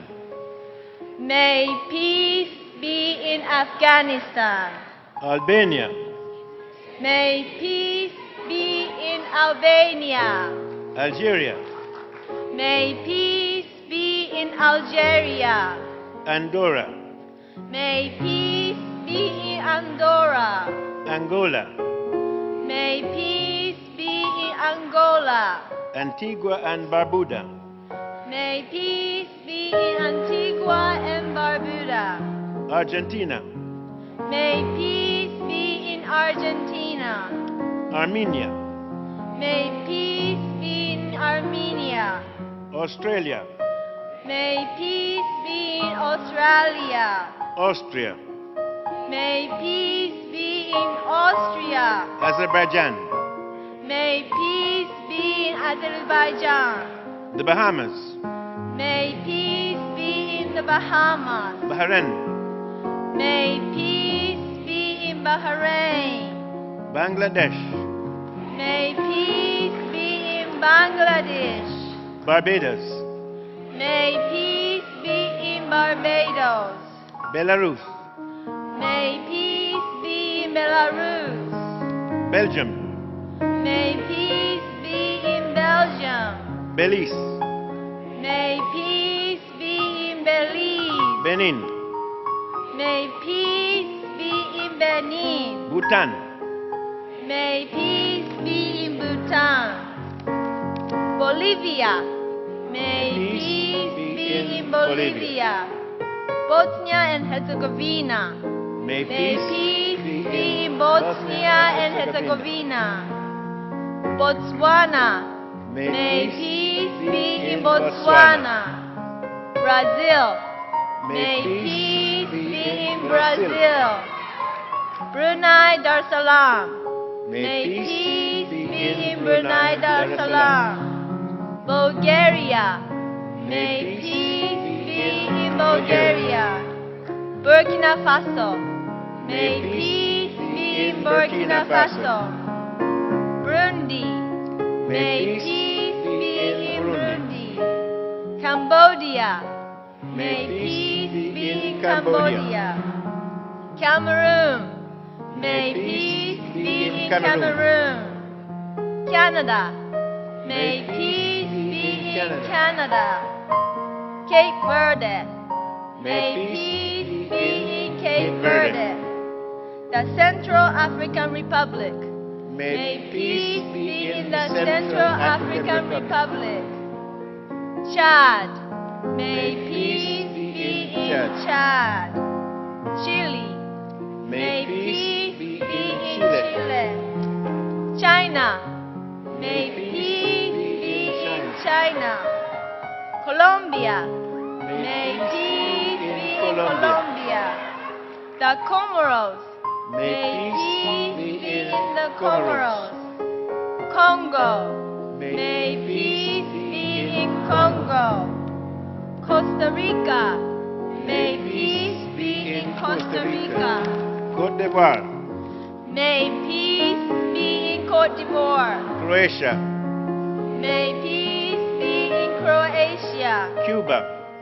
May peace be in Cuba. Cyprus, May peace be in Cyprus. the Czech Republic, May peace be in the Czech Republic. the Democratic People's Republic of Korea, May peace be in the Democratic People's Republic of Korea. the Democratic Republic of the Congo, May peace be in the Democratic Republic of Congo. Denmark, May peace be in Denmark. Djibouti, May peace be in Djibouti. Dominica, May peace be in Dominica. the Dominican Republic, May peace be in the Dominican Republic. Ecuador, May peace be in Ecuador. Egypt, May peace be in Egypt.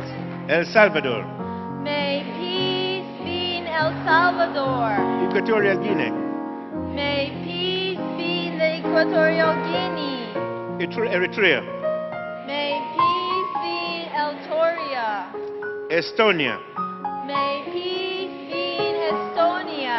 Ethiopia, May peace be in Ethiopia. Fiji, May peace be in Fiji. Finland, May peace be in Finland. France. May peace be in France. Gabon. May peace be in Gabon. The Gambia. May peace be in the Gambia. Georgia. May peace be in Georgia. Germany. May peace be in Germany. Ghana. May peace be in Ghana. Greece. May peace be in Greece. Grenada. May peace be in Grenada. Guatemala. May peace be in Guatemala. Guinea. May peace be in Guinea. Guinea-Bissau. May peace be in Guinea-Bissau. Guyana. May peace be in Guyana. Haiti. May peace be in Haiti. Honduras. May peace be in Honduras. Honduras. Hungary. May May peace peace be be in Hungary. in Hungary. Iceland. May May peace peace be be in in Iceland. Iceland. India. May May peace peace be in India. Indonesia. May May peace peace be be in in Indonesia. Iran. May May peace peace be in Iran. Iran. Iraq. May May peace peace be be in in Iraq. Iraq. Ireland, May peace be in Ireland. Israel, May peace be in Israel. Italy, May peace be in Italy. Jamaica, May peace be in Jamaica. Japan, May peace be in Japan. Jordan, May peace be in Jordan. Kazakhstan, May peace be in Kazakhstan. Kenya, May peace be in Kenya. Kiribati, May peace be in Kiribati. Kuwait, May peace be in Kuwait. Kyrgyzstan, May peace be in Kyrgyzstan. the Lao People's Democratic Republic, May peace be in the Lao People's Democratic Republic. Latvia, May peace be in Latvia. Lebanon, May peace be in Lebanon. Lesotho, May peace be in Lesotho. Liberia, May peace be in Liberia. Libya, May peace be in Libya. Liechtenstein, May peace be in Liechtenstein. Lithuania, May peace be in Lithuania. Luxembourg, May peace be in Luxembourg. Madagascar. may May peace peace be be in in Madagascar, Madagascar. Malawi. May May peace peace be in in Malawi. Malaysia. May May peace peace be be in in Malaysia. Malaysia. Maldives. May May peace peace be be in in Maldives. Maldives. Mali. May peace be in Mali. Malta.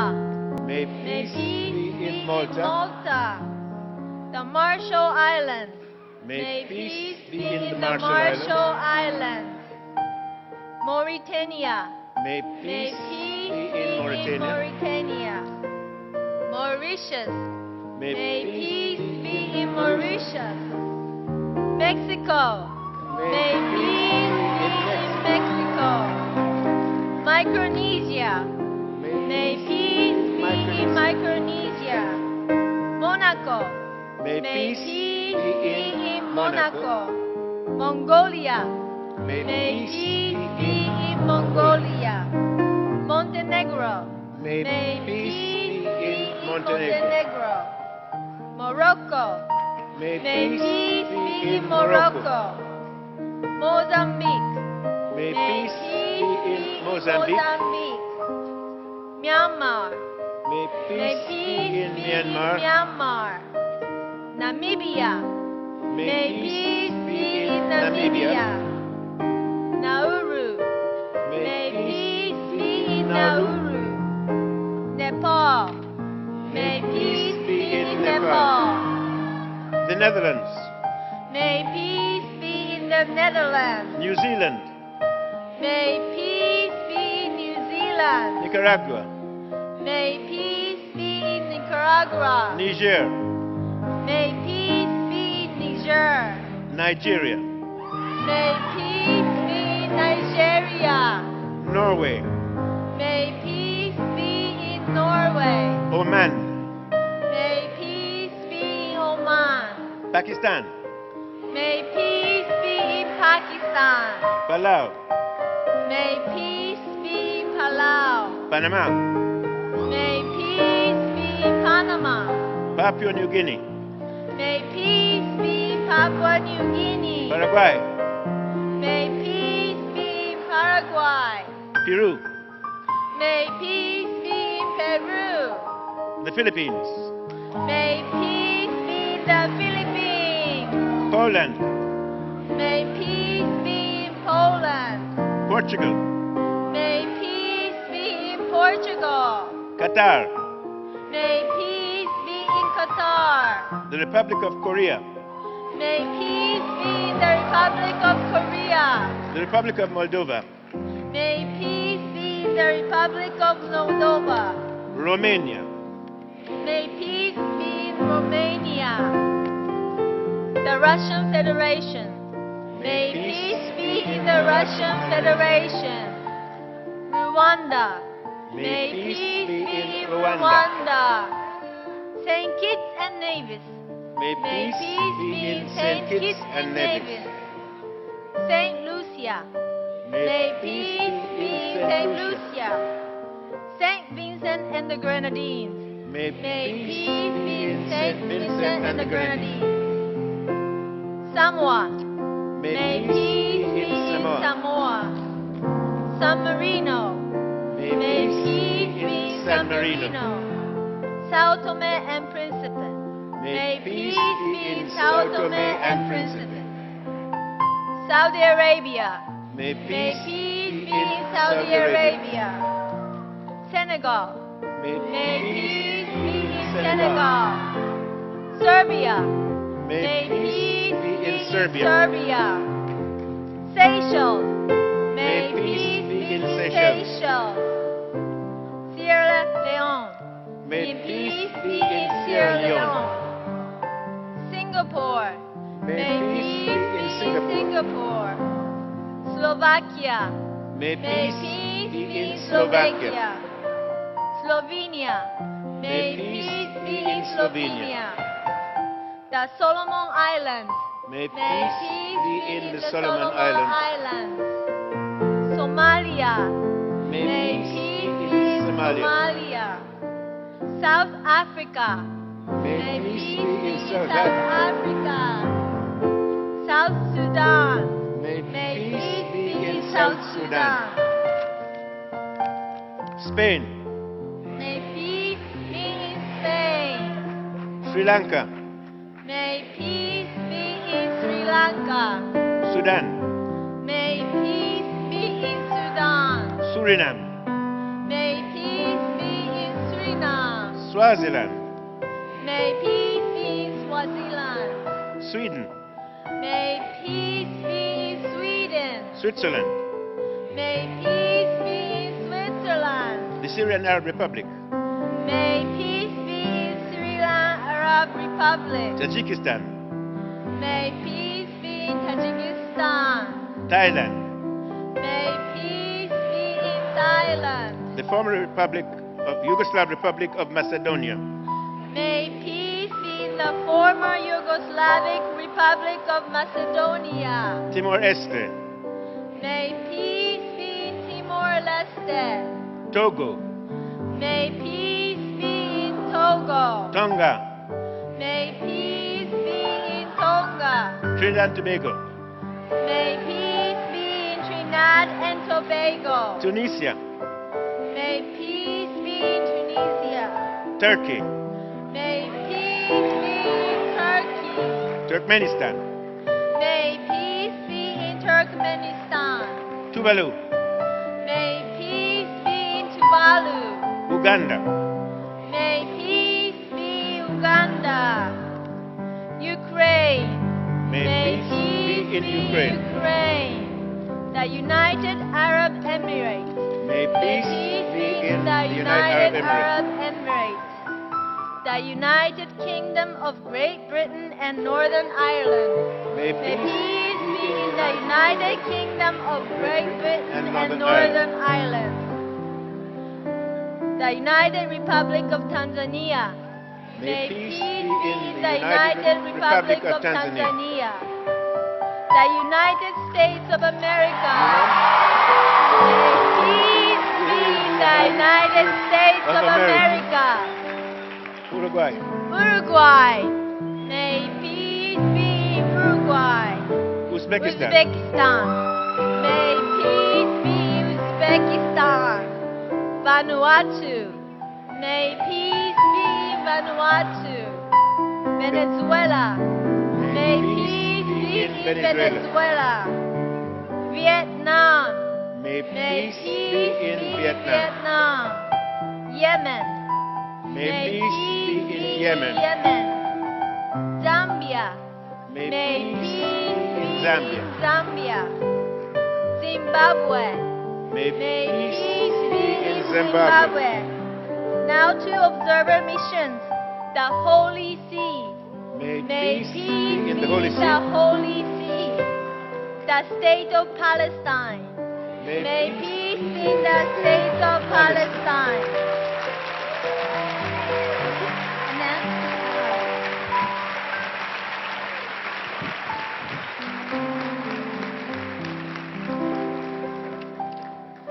I would like to invite Mrs. Ban Soon-tak, wife of UN Secretary General Ban Ki-moon, to come forward and raise the flag of the United Nations. Let us all say, may peace be in the United Nations. May peace be in the United Nations.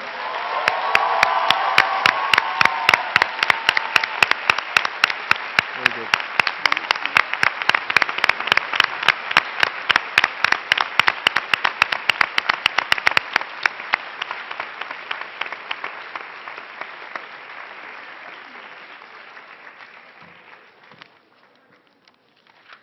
Now, please stand up with the flag, paper flag you're holding. Let us conclude by waving all of the flag in harmony as we all say together 3 times, may peace prevail on earth. May peace prevail on earth. May peace prevail on earth. May peace prevail on earth.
this little light of mine.